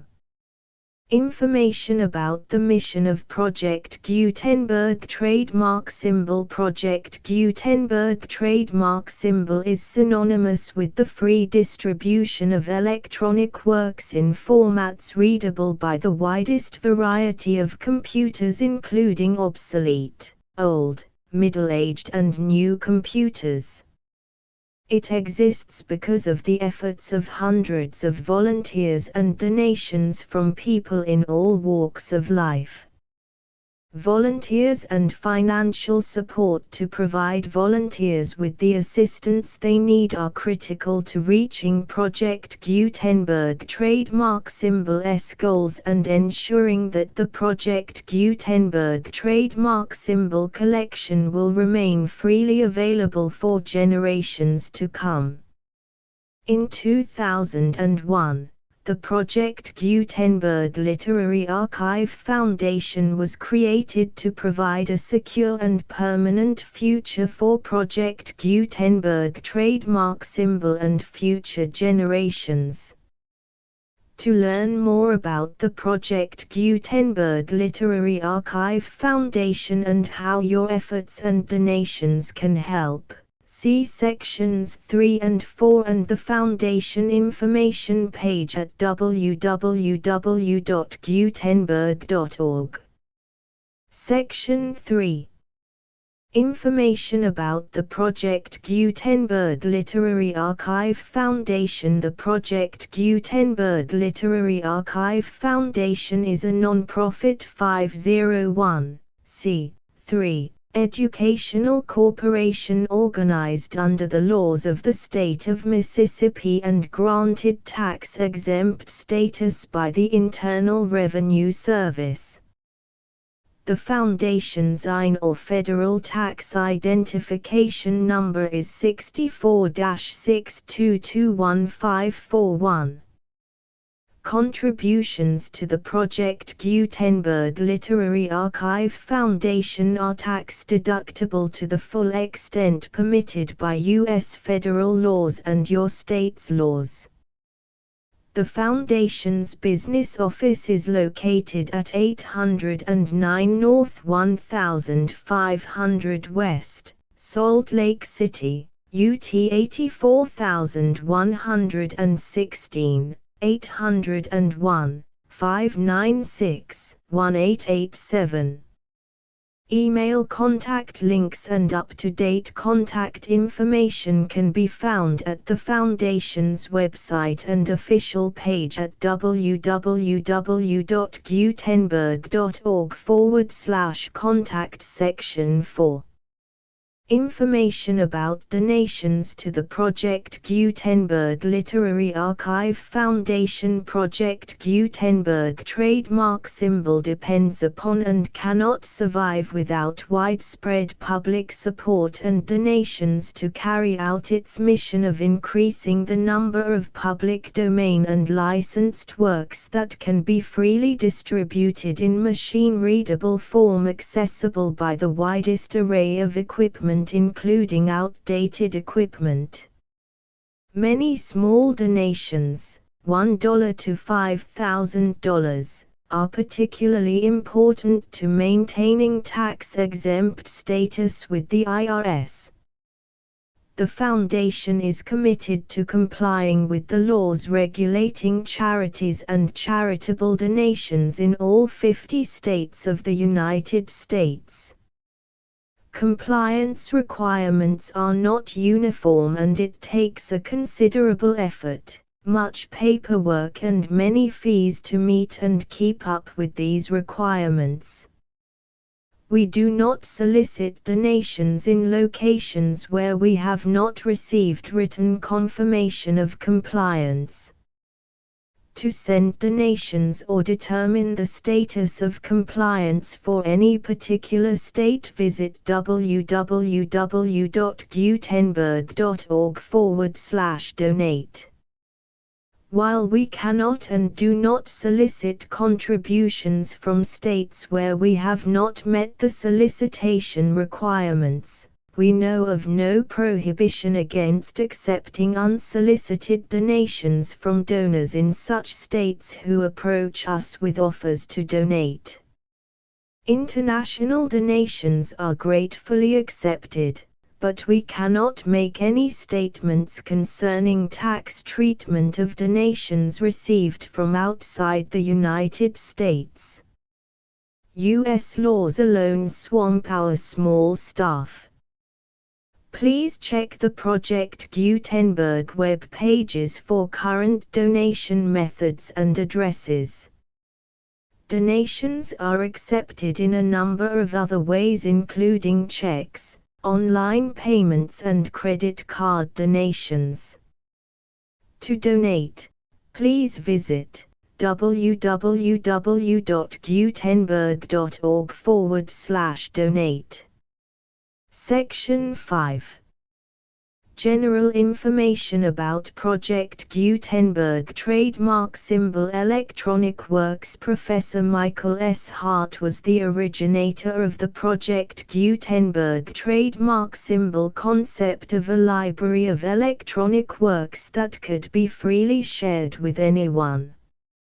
For 40 years, he produced and distributed Project Gutenberg trademark symbol ebooks with only a loose network of volunteer support.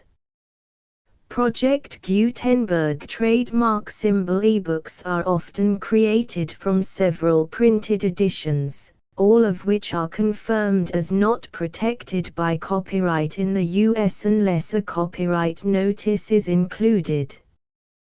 Thus, we do not necessarily keep ebooks in compliance with any particular paper edition.